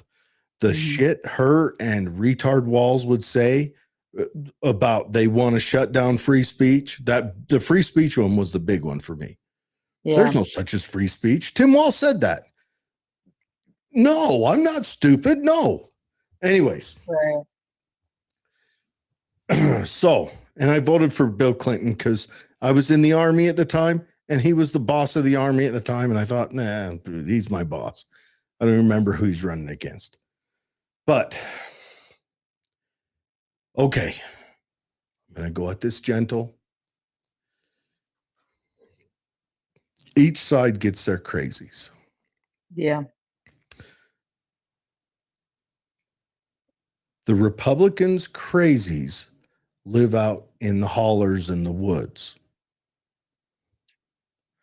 So if you get a protest of 4 people out in the hollers, it's probably going to get crazy, and it definitely won't make the news. The Democrats' crazies live in the cities. Now, if you start a protest in the cities, hundreds show up. Right. It will make the news. You will get a picture of a purple-haired shitting on an upside-down cop car. Right. The other hard thing I think too is that I think the Republicans are more, you have like the guys in the woods, right? But even like even the crazies that don't live in the woods per se, there's also this like code of how to act. But that's A the little bit. moderates you come into interaction with, just like the Democrats out in the woods. The Democrats you come into interaction with are moderates. True. The crazies are in the cities, and the crazy Republicans are out in the woods, and they're building booby traps around their 0.5 acres. See, and I see even like Republicans that I've met that are active, involved in things, and like that I'm like, why are you here? You know, like there's even some electeds that I'm just like, ooh. But I think with them, they still know how society functions and how what is best to hide the crazy to us not know. Does that make sense?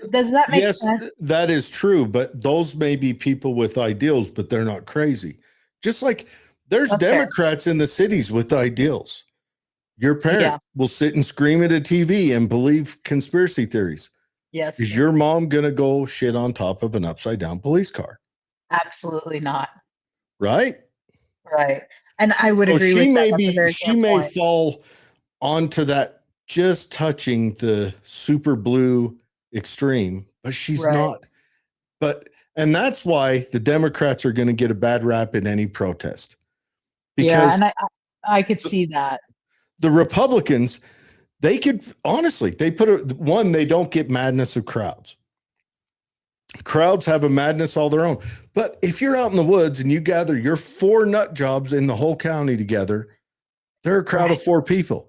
They're probably going to end up drinking beer, maybe going down to the fishing hole, Everyone knows that right Jim now. Bob is a little bit of the crazy and you stay away.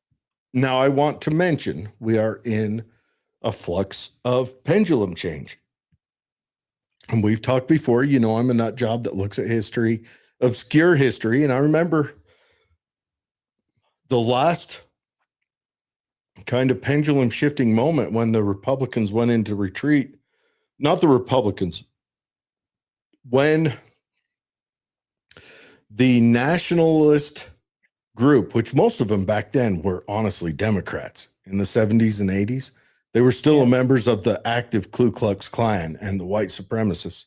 They were still Democrats, but now they would be called Republican, although their leaders, like that Byrd guy, still voted Democrat. That's a confusing thing, but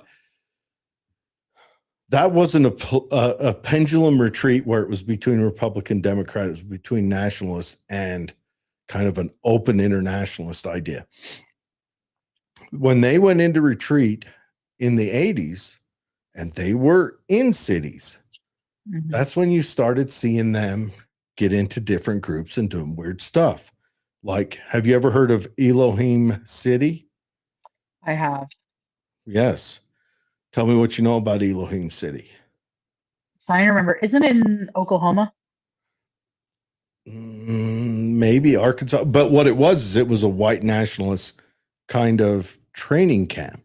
Right. Because there's another group that's trying to McVeigh was down there. Because I think a Mennonite started it, which is something I would remember. I think he was Mennonite. God, the Mennonites are so hard. I want to say it was in Arkansas, but wherever it was, it ended up in Oklahoma before they shut it down in Oklahoma City, as a matter of fact. Okay. A couple of the guys went there and did some things. Timothy McVeigh spent a lot of time in Elohim City. So that's when you have the pendulum shift, you get this stuff coming out of the woodwork. Now, I do believe the Democrats are more prone to having protests because the Democrats, okay, I'm going to try not to be offensive. Because the Democrats are female-coded progressive party. And female-coded groups tend to have more protests because male-coded groups, when they get initiated, they tend to have more extreme violence. And it makes me wonder why that is for female coded, right? Because you think about female coded and the nurturing aspect of it and the sensitivity and the empathy. But I think you could also say with that too, with that level of empathy at times, that's why you become that way. There's good and bad to both sides. Yeah. And I think some of it too, and that might be the case. My issue with it is, whether it's female coded, male coded, whatever. I think the issue is that we have a little bit thrown out some of the standards of what is acceptable. And I think too, with the misinformation I think when people think of like the civil rights movement, right? And they think, wow, look at all the things Martin Luther King Jr. did. He was not, it makes you wonder, like, if he saw today, what he would think. You know what I mean? Because like sit-ins, sit-ins were not typically, you know what I mean? Like, do you know what I'm saying? And it makes me wonder, like, have we skewed history so much that we think this is important? Now, Malcolm X, different mantra, different philosophy, And of how to also deal a with these hardcore things. Republican. Yes.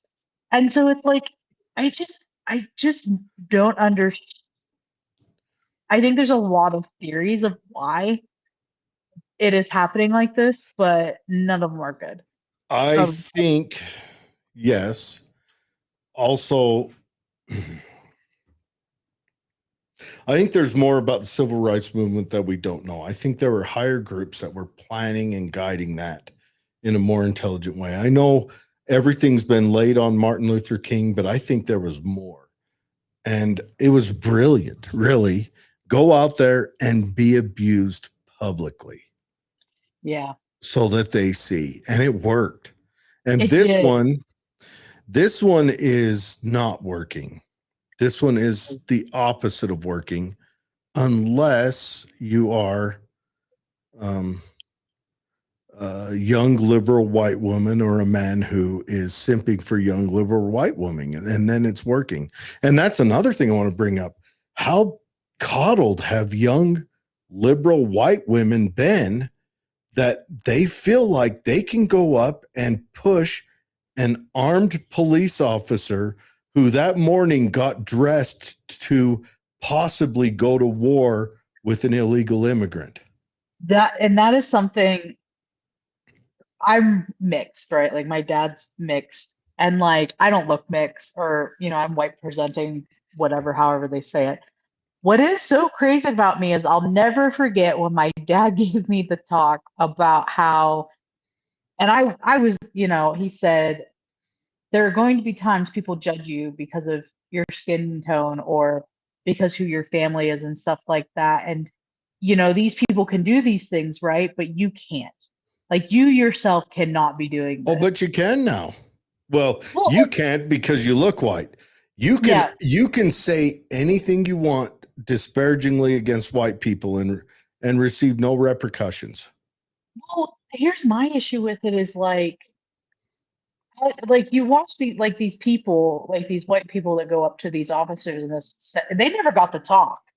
You know what I mean? That they never got the talk of explaining, like, hey, there's some, like my dad once told me, he said there are some places you'll even find where you're not welcome and you just need to accept that. And it's like that. It's like I would rather preserve my skin than going into a place that I'm not accepted and I'm putting myself in danger. There's only, but and I don't mean, I'm not trying to sound like a victim because I'm fine with it. But the only group on earth right now who can be prejudiced against and no repercussions is young white men. They're the only one that no one will come to bat for. Yeah, and I definitely, and I've told you this before, I think I did not realize how much that was an issue until 2024 election cycle because I was working on like 6, 7 campaigns, like the kids. And I remember talking to these young men down at Provo area and them talking to me about that, about how I'm not going to vote for a Democrat because they don't see me, they don't care about me, those kind of things. And it really changed my viewpoint because like sometimes you hear in Democrat circles, oh, well, they just need to accept it's not their time anymore. How do you tell a 16-year-old that's been on this planet for 16 years that just because history that came before him, it ain't his time no more? That's unfair. You know what I mean? Like that's just crazy. Like allow him to prove himself by the merit of who he is, not because of what he is. And I didn't ever I didn't understand that until I started talking to youth about it, young white men about it, and it was shocking. It gets scarier. Young men are relooking at World War II and they're starting to picture a different hero come out of that. Yeah. Because they are feeling shut out. Yep. They're feeling that this society that everyone claims was built for them is actually working, not working for them, it's working against them. Yeah. At every turn. At every turn. That guy up in Portland, that black guy who stabbed the guy, and after the guy was stabbed, he called him the N-word. I think Portland. It could have been anywhere up there in the Cascade kooky land. After he was stabbed, he called him the N-word. And because after the guy violently attacked someone with a deadly weapon, he was called a negative pejorative, he got off. Which is wild. If you know what I mean. Like, and that's the hard thing with it all is just like I look at these young men and them feeling so isolated. And because I think part of it too is like, as the Democratic Party, we really promote this idea of empathy. I really Except believe, for, and that's my issue with it, is that I believe in empathy for all, not for a certain people. you You know what I mean? remember, it seemed like over 10 years, we had a scourge of school shootings, right? Yeah. Notice how that's kind of died? Yeah. Unless you're a transgender. That seems to be alive and well. And they've never reported on inner city black youth, their school shootings. That's never been, Right. which has always been more than the white youth school shootings, but they chalk it up as different than the white school shootings. I think that was a cry for attention from white youth that were getting blown out in society. And it's very possible. The hard thing is You notice it's died? I have, but I never know if it's just because we have so much other crazier news cycle going on that they're I just think like, it's because whatever. young white men, it was their cry for help and it didn't work. Right. I think we should be scared of what their next cry for help will be. I mean, I don't disagree with that whatsoever. And I think that's why some of these movement and people and things are so interesting to them. Like I have relatives of my own that talk about certain things that I'm like, oh, I don't know if this ideology is something you should be aligning with because of, you know what I mean? Like you're just like, ooh, I don't think that's right. And you try to gently guide them. And I don't disagree with you, but the hard thing is right now is that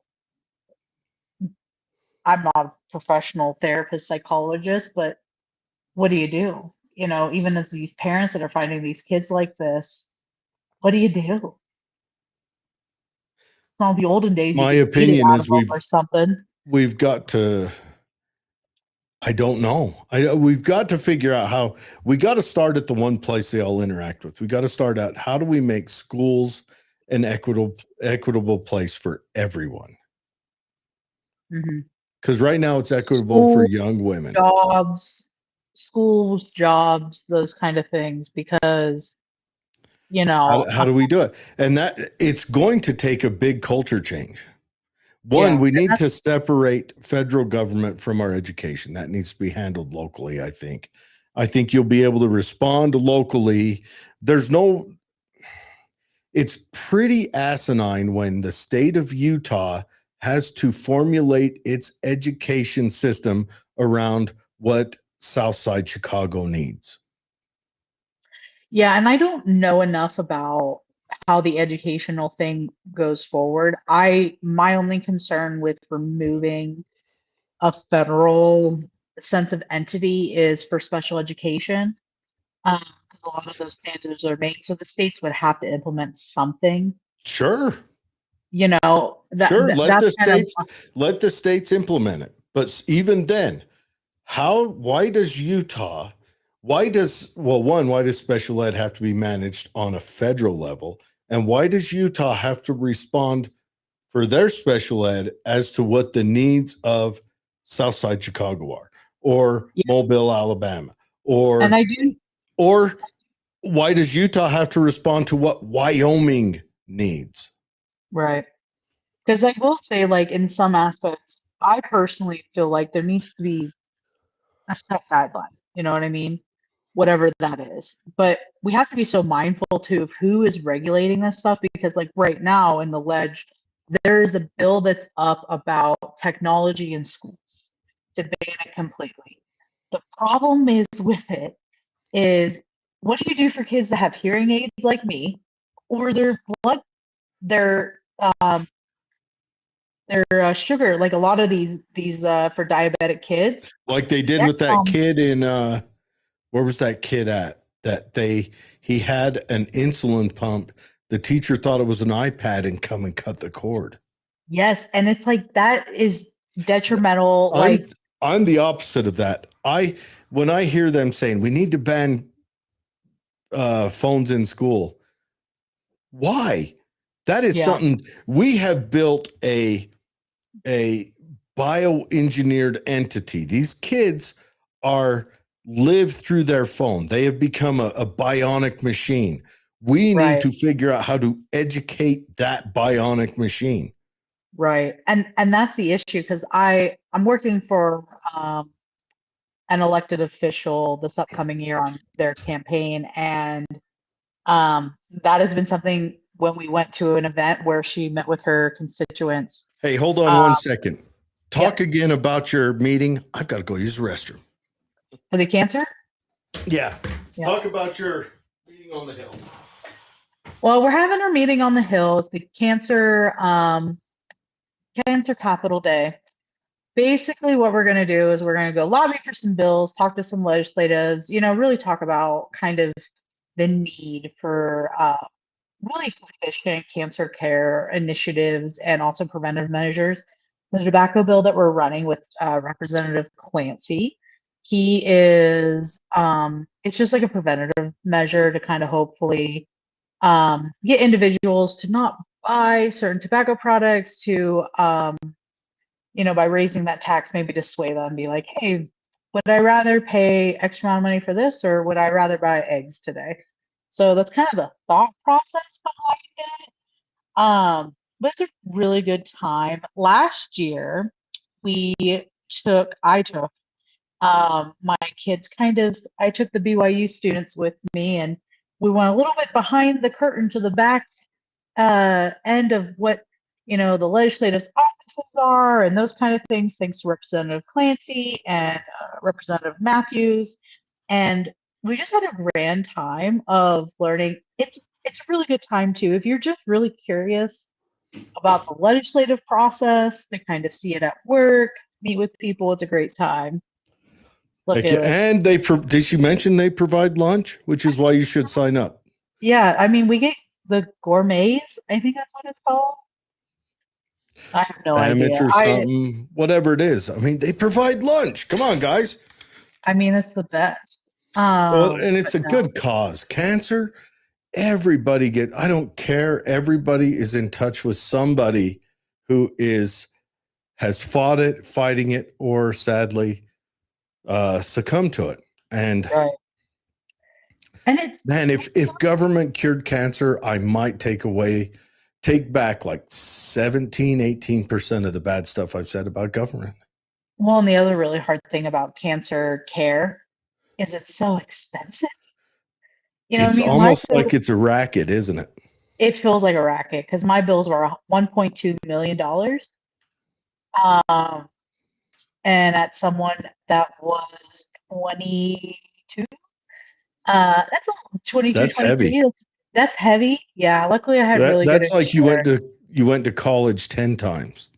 Yeah, like my college degree was not anywhere near that high, but Yes. it's so crazy to me to just kind of see it at work. Because like I have dual citizenship with this country, and partially it's because if I got sick again, I'm going back to Italy to go get care.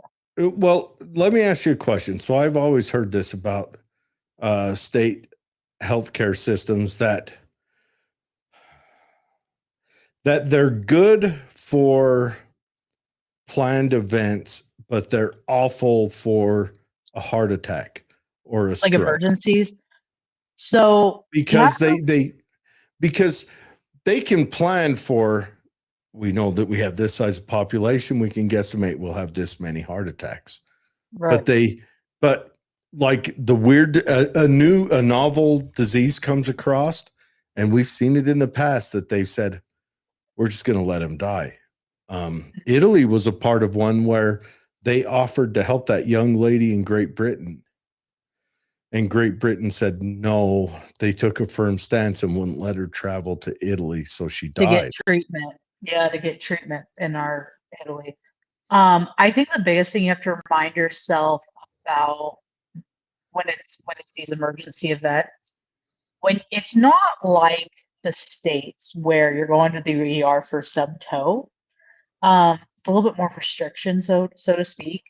You can go see, I mean, but you're going to be on a huge wait list waiting there for a long time And because if you're in mid-stroke or heart attack, they prioritize you. So it's like okay. here in the States, and like that's the big difference. The other really big difference too is routine procedures can be months till you're seen.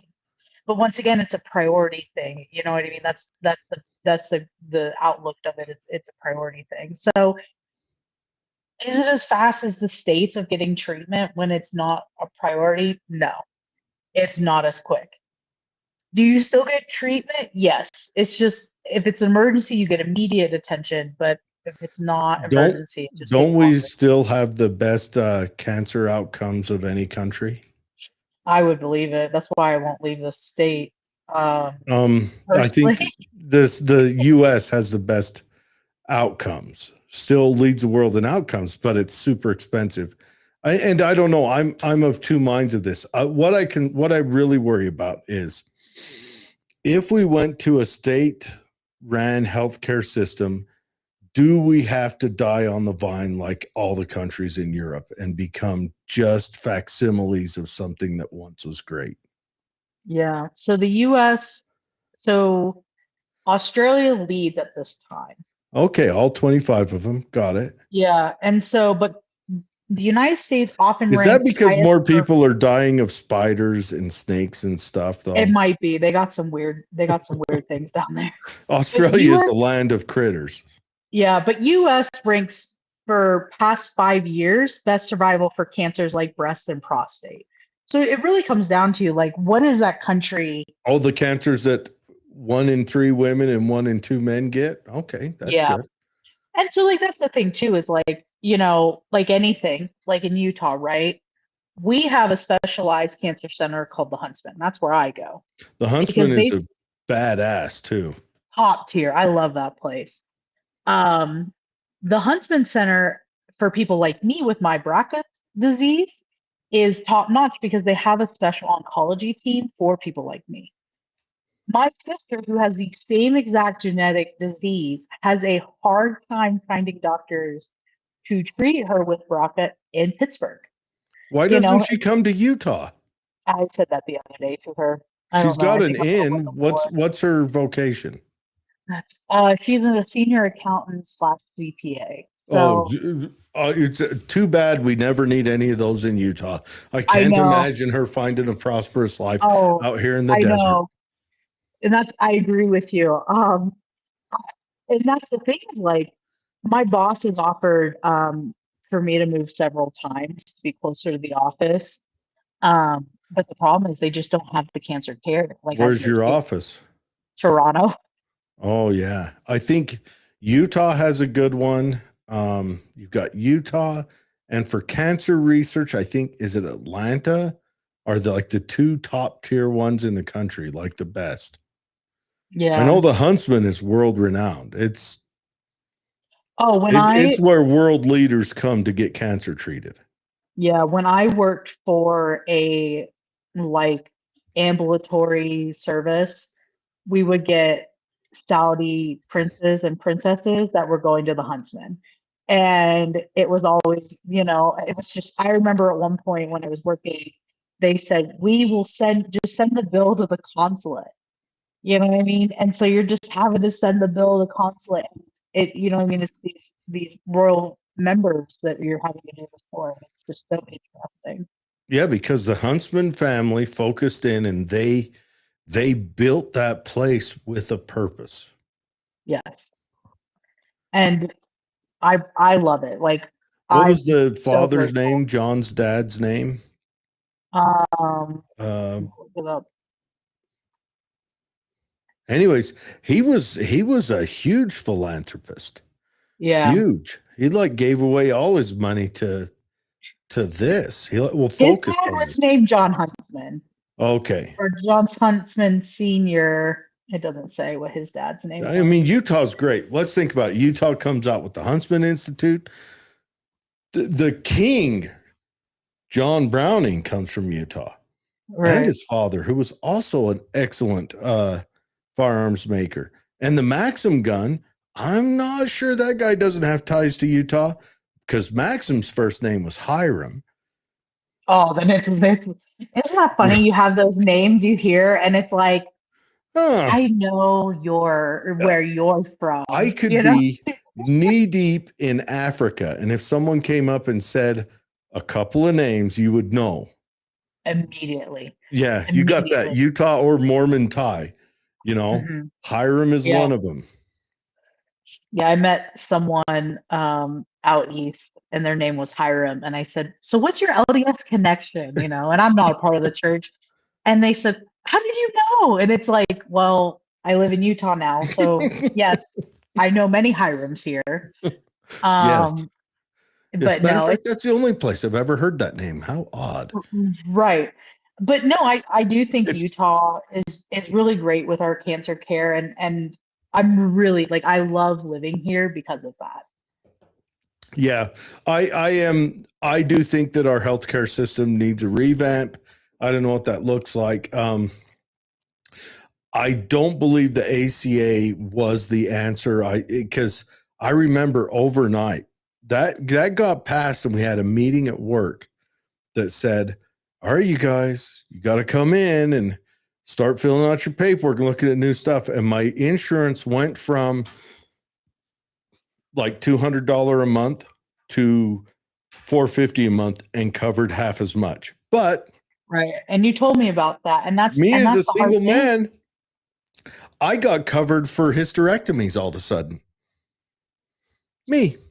Who knew?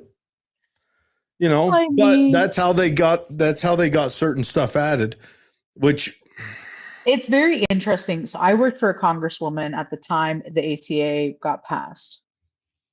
And people bitch all the time about how that bill was so big. And to get people to sign on to the bill, there were things thrown in there. Like I remember one elected official asked for money to go back to their home. I mean, it was money was diverted from one fund to help their district. I mean, those were things that were going on, and it became so convoluted at that point. let me ask you a question. Do you think it'd be better if maybe instead of federal insurance laws, we only had state insurance laws? I honestly think it's twofolded. I think the state would be an interesting piece. I also think insurance companies should be nonprofit because you look at the state That'd of be Utah. that'd be cool, but would you have insurance companies? I think you would look at Select Health, right? Select Health was something that was created in part by the state.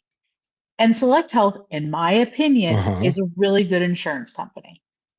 And it's nonprofit, it does well. You know what I mean? Like, I think you could use the Select Health thing and say, yeah, there's some merit to this process. That'd be something to look at. I don't know. I mean, I know everyone gets after hospitals and doctors' offices, but I don't know if they're the number one driver for the price. I don't think they are. I think some of it. I think pharmaceutical companies and insurance companies are the thing that's hurting us. Well, and it's like I said earlier, it's patents and what's available. You take like medications, right? I have a psoriasis. I can't believe I'm hearing this from property right now. I know. Like I have a psoriasis medication that I take. It's a cream. It's a newly out medication. It is $1,000 for this little tube of it. And when I asked about it and I talked to my doctor, she explained Yeah, they've said it this because there's no generic available at this time. Yeah, you've got to wait, what, 5 years or something before they can release it to generic. And what they'll do is right before that's up, they'll change the Name. the recipe just a scotch, re-up it, and hold on to it longer. I'm not a It's fan of the crazy. patent office. I am not a fan of patent offices. I mean, it's kind of looking like from the earlier of our conversation to now, that might be the root of the issue. But Get rid of patent offices. Intellectual property means nothing anymore. I mean, I suppose. And that way you got to compete to make the biggest, not the best, not the first. Well, and that's the issue is that I think you have to make the best, and like it's these types of things that really kill people. I have an individual in my cancer network that we talk to a lot with. Her medication to keep her alive is more than what Social Security and her pension gives her. And she was a teacher. And if she don't take this, she don't live because she's terminal. So what does she have to do? Just go live with her daughter, live out her days with her daughter, and her daughter feeds her daughter, that's fine if that's your choice. And that wasn't her daughter's maybe choice. I'm looking that at wasn't this family's choice. Maybe I'm looking at this wrong. Maybe we should look at this as it's magic that we have designed a system that can keep you alive, that under any other circumstance you would be gone. But I still think this makes me wonder, the old conspiracy, the longest, oldest, strongest conspiracy is that pharmaceutical companies have cured cancer. It's just cheaper it's just more cost effective for them to not put that out, to give you the treatment so that you become a patient for life. Right. And I think that's the hardest fight at times when you see these bills. You have people getting divorced who love each other because they don't want to straddle the living spouse once they're gone with debt. Like, I know people who've done this. I would. And oh, totally. Like, and it's just so hard on everyone to kind of watch and live this and see it, and it's just not fair. It's just not fair at the end of the day. It's not at all. But I don't know. I don't view life as fair. Maybe I should. I think that if someone's putting obstacles up against you, because like the stuff that was Jim Crow laws, those were wrong because they were putting obstacles up against people for no choice that they had. They were just born. And so those obstacles were there. I think maybe the distinction should be fair versus moral. Yes, moral, I think, is the best way to look at it. Is it moral to have people who love each other get divorced? Yes. Because they know there will be nothing left. Probably. Well, and another question, maybe this should be explored, and I'm not the one to explore it, because everyone should know that I can barely add, and if it's too big a number, I got to kick a shoe off. But would the pharmaceutical companies survive if they met our standard of moral? And that would be a really great thing to know. But you know what I mean? Because I don't know. If they've invented a cancer cure, let's say, pick a pharmaceutical company. What's one that you dislike the most? The people who made the narcotics and let them go out. Was that Purdue? No, GlaxoSmithKline, wasn't that? Anyways, let's say they've invented the cancer cure, but they're like, if we put this out, our business is done. Everyone that works for us, it has to go to the bread line. Yeah, and that's the thing, is it would be really interesting to see. And so do they hold on to it because of that? Like, is there some lab scientist that's sitting there screaming into his pillow at night, knowing that he has that cure, but he's obligated to not release it? Right. Well, and that's the hard thing. It's just like, you don't know what you don't know. And the hard thing with these organizations, a lot of their stuff is hidden until, because like financial disclosures or whatever. Yeah. Well, I Like, mean, they could keep it hidden. mhm. I mean, obviously they could. And how many times do they stumble onto a drug that they were seeking to do something else, and this thing happened, so we'll put it out as this? And like Viagra. Viagra was a drug for cholesterol, wasn't it? Yeah, so Viagra was initially not for cholesterol per se, but it was for heart. There's something Um, high blood pressure, yeah, something with your something. something with your blood system. And the guys all said, well, I don't know if my blood's okay, but look at this, And next thing you Right, know, and they saw dollar signs. The right. And makers of Viagra and Cialis, if they are living in a house that isn't shaped like a big hard phallus, they are yeah, missing the mark, I because agree. that took the country by storm. Because how many couples have been just, Benefited from it. I know everyone gripes, why are they giving Viagra for free, or whatever, but that's for, trust me, that is for, if anyone knows anything about sexual psychology, that is for both the man and the woman. For sure. That is not just a marriage saver, but that is a lifesaver.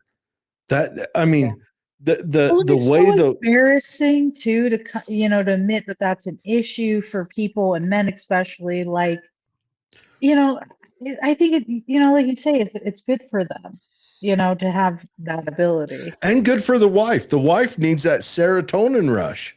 for sure. I mean, yeah, it tore apart the cuck industry, but I don't care about them. Those guys are buttholes. Well, maybe not. They were providing a service. I did work at a brothel at one time, and I understood that, as gross as I thought it was a service that people wanted. Oh, for sure. I don't have an issue with Yeah. sex working. That's not my, once again, morally not for me. Like, morally, it's Yes, not mine to decide and do those things. I'm a believer that when you are in a relationship, you should be in that relationship. Yeah.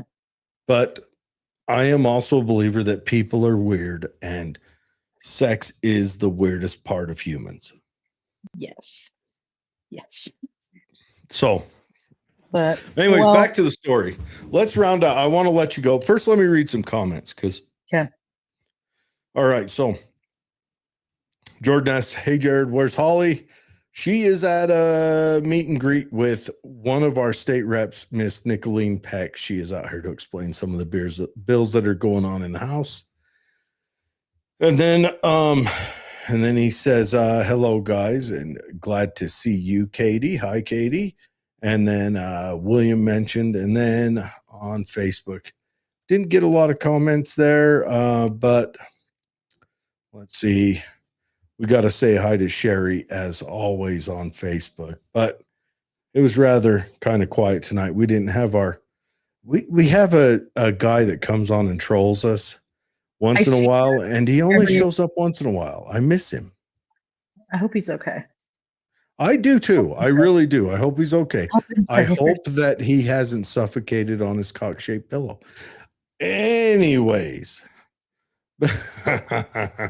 back to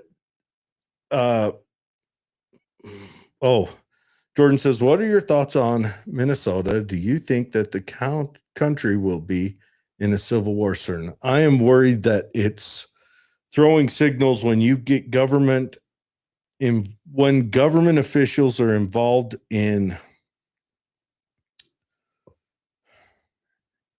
insurrection-like activity. That sends a great big signal to me that we're in trouble. I don't know. I hope not. Man, it sure does seem like we're heading that way, though. It really does. If you watch the national news. Now, if I just sit here at home and watch the local news, shoot, stuff's great. man, we got a new mayor I need to go meet soon. And actually, I know our new mayor here, but I don't know Grantsville's new mayor. I need to reach out and meet her and chat with her. We had female domination here in Tooele County on mayorships. Got a new Tooele mayor, Miss Marissa Manzioni. Very nice lady. She's really a neat lady. And if I remember, her family came over during the Wobbly movement. I don't know if you're familiar with the Wobblies. I've heard of it. It was a union busting movement when miners' unions started up. They went over to Europe and they took Italians and Greeks and some Spanish and brought them over here to union bust. And they moved in here and they made a life. Those are the non-transients, the Varios, and all these names that are synonymous with the greatness of Tooele City are these people that came over here like that. And they all started these, like the restaurants and the food. And I'm I am very pro-immigration. I just don't think you can have open immigration and a welfare state, because one will eat the other.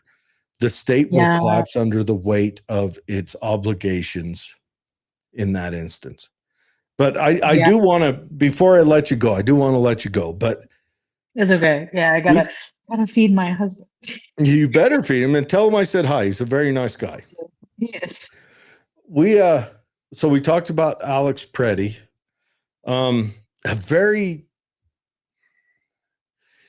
There is no good guy in that story.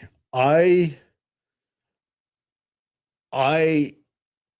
want to lay the blame for the initiation of that incident on the ICE, or they were CPB or CBP. Sorry.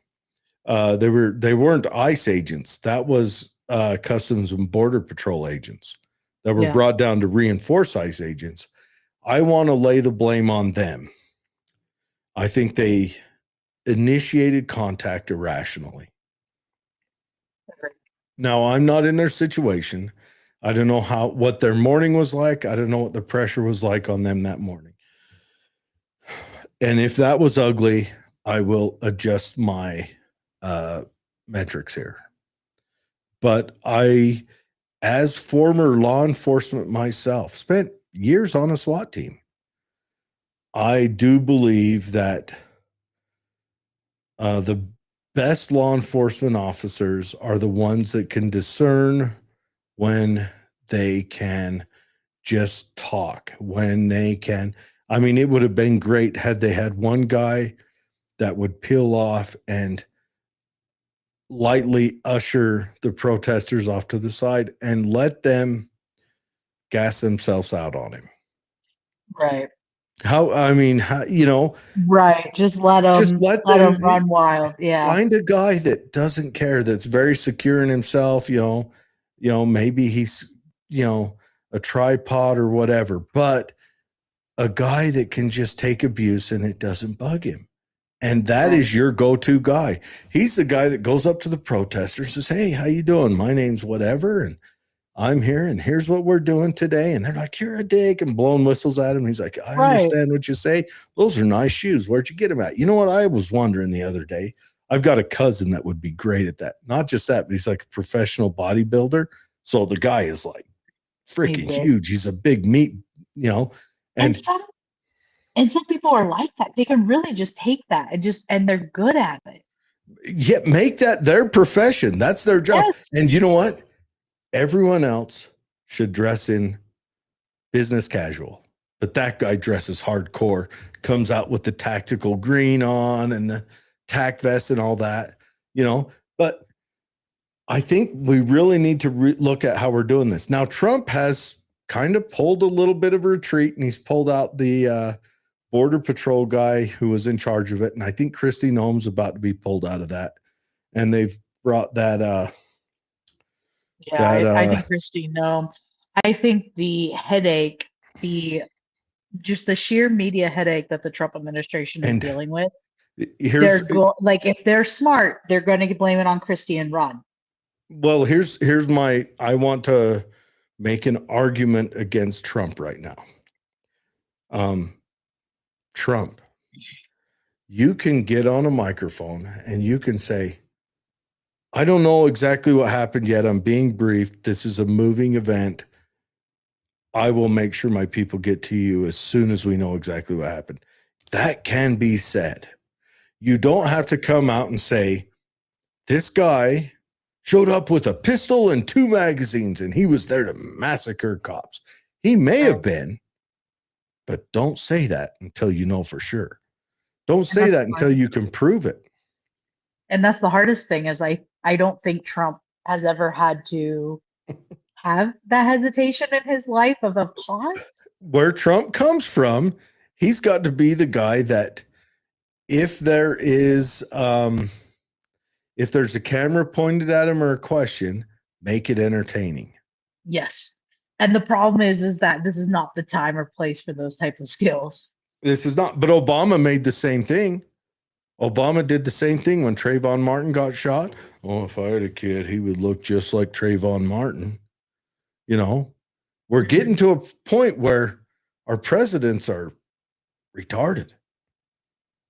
Well, as my father would say, the people who should run for office never do because they're smart enough to know they don't want to run.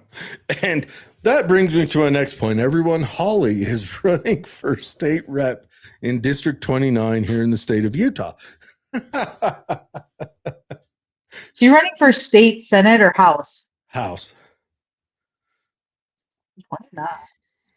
I think it's District 29 to replace Bridger Belinder. Yeah. It's a race full of Republicans, but we're out here in the sticks. So all our crazies are out here. That's one thing that Democrats got to remember. If you're going to build a protest, your crazies will come, and there's a lot of them, and they don't have to walk far. Republicans build a protest. Our crazies came. Our crazies went to January 6th, but it had to be a nationwide protest to make make a tenth of what happened through all the different cities. When you add up the numbers, it is insane how uneven those numbers are. Yeah. No, I don't disagree. It's going to be very interesting, this race. She's running against a lot of people. But they're all Republicans. There's one constitutionalist, one forward party, and then one Dem. I don't know who the Dem is. So. Yeah, well, I'm sending invites to everyone I want them to come on the show. They can choose whether it's just with me or with me and Holly. I want to put it out there. This is not going to be a debate style. It's going to be, a quick, tell me who you are, tell me what you want to run on, and then I'm cutting you loose. I may talk crap about you later if you've got stupid ideas, but you never know. I've only had one interview with one representative that afterwards that left a really bad taste in my mouth. And that was that Democrat, what's that lady? She wanted to do something with free speech. Reevy? Yes. Oh, she wanted to kill free speech. Well, that doesn't. And I have what's that? She's running for D1 now.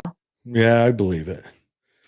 But I have a couple of staples. One, I'm a free speech absolutist. I think if you say it, you got to be able to live with what you said, but I don't want to see any controls laid on us, because you start those controls and it goes to where you're subjugated. I mean, look at England right now. Right. That's where it goes. I want to be able to tell my politicians that they're dickheads.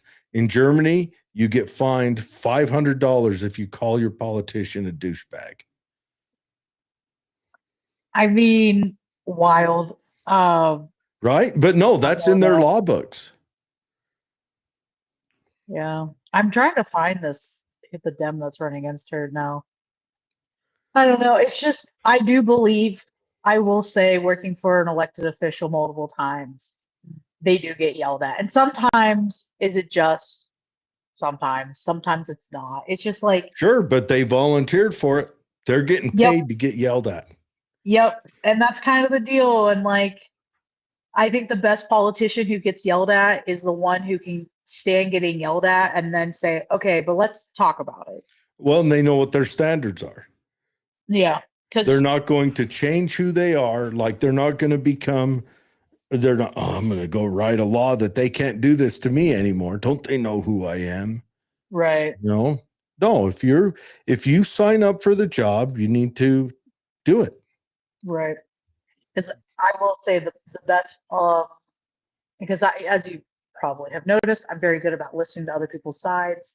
And I only work for electeds who are like that or candidates because I'm not interested in someone who's going to flip or those kind of things. And if they do decide to change their mind, like I've worked for some that have said, hey, found out new information, I have to change my I viewpoint, like and that. this is what happens, you know? And I appreciate that, you know, when they're honest, because that has happened multiple times. I like that stuff a lot. I do. Yeah. I like it when I actually approve when you see them mold their mind. I just have a couple of standards that the Bill of Rights on the whole is kind of a standard of mine because I think the Bill of Rights to me is very important to me because it's what you would be absent of government. It's the essence of humanity. Would I be able to say whatever dumb thing fell out of my head? Yes. Would I want to? No. You don't want to hear my inner thoughts. Right. I would never put those on the internet. But yes, I want you to be able to. I am an atheist. I am an open atheist. But I am very pro freedom of religion. I love religion and churches. I think religions can be the best thing for a community. How else are you going to know to help the little old lady down the street? Right. You know, religions are the smallest entity where people gather. I love religion. Second Amendment, we all know my feelings. I think you should be able to, in nature, defend yourself, or at least try to. Right. And I like the Second Amendment because it's my ability to defend myself.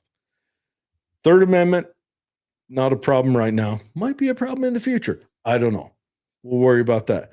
But I think that I should be able to have my stuff in a secure place and not have it ransacked through. I think I should be able to know if the community wants to get me in trouble. I should be able to know why, what's happening. I shouldn't have to, be punished for something I don't even hear about. Those are kind of my just basics. And Kamala Harris and Tim Walz both came out and spoke against freedom of speech. And that concerned me. Now, on the same note, Donald Trump spoke out in positive of it, but sometimes there's some actions from this administration that acts against it. Yeah. Would I vote for Donald Trump again today? I don't know. That's a tough one. I voted for him then because to me, it felt like we were at a crossroads. Mm-hmm. And also we're on that pendulum, that apex pendulum to the left, and it's starting to come back. And you've got to be concerned about that. When it's on that apex, if you vote for people that fight for it, you're giving the hands to the state of people who have a higher propensity to act irrationally to try to save their power. Right. If we were apexing to the right, I couldn't vote for someone who had that propensity. I couldn't, because they would fight to keep that. And we're heading back from the left, and we'll have another moment like in the 90s where things just felt like they worked. We'll have another moment like that. You still have your crazies. But Yeah. remember, it was the Republicans who clamped down on those crazies. True. They were the right-wing crazies, and it was the Republicans that went after them, that initiated going after them. The Democrats polished it off with Waco, but it was the Republicans that initiated it. Mm-hmm. So Well, those are just the thoughts that run through my head. yeah. Well, this has been great. Yes, I it really always appreciate is. you inviting me. I do have to run. I have to use the Yes. restroom in the worst of ways. So Oh, I got to use it. so You know, much. this is the first time I was able to have beer. Now that you got to use the restroom, let's start another. Oh my God. God bless you. Okay. I'll Katie, talk have to a you wonderful later. night. Yeah, you Say, too. All right. say hi Bye-bye. to your old man for me. Bye-bye. Will do. Bye-bye. All right, everyone. Katie Adams Anderton. Holly is doing her thing with Miss Peck. And I'm about to sign off. I got to go to bed. I drank 2 beers tonight because I haven't been able to drink beer in a couple weeks because I've been on call. But I hope everyone has a pleasant week and a good weekend. I hope this Minnesota things get solved. Holman, that's his name. They've sicked Holman up there to work with it. I think that hopefully it works. We stand on the precipice of something weird. We're in a weird place. Really weird place. We'll have to see how it goes. But everyone have a safe time. Jordan, William, Sherry, thanks for your comments. And I hope to see you all again real soon. And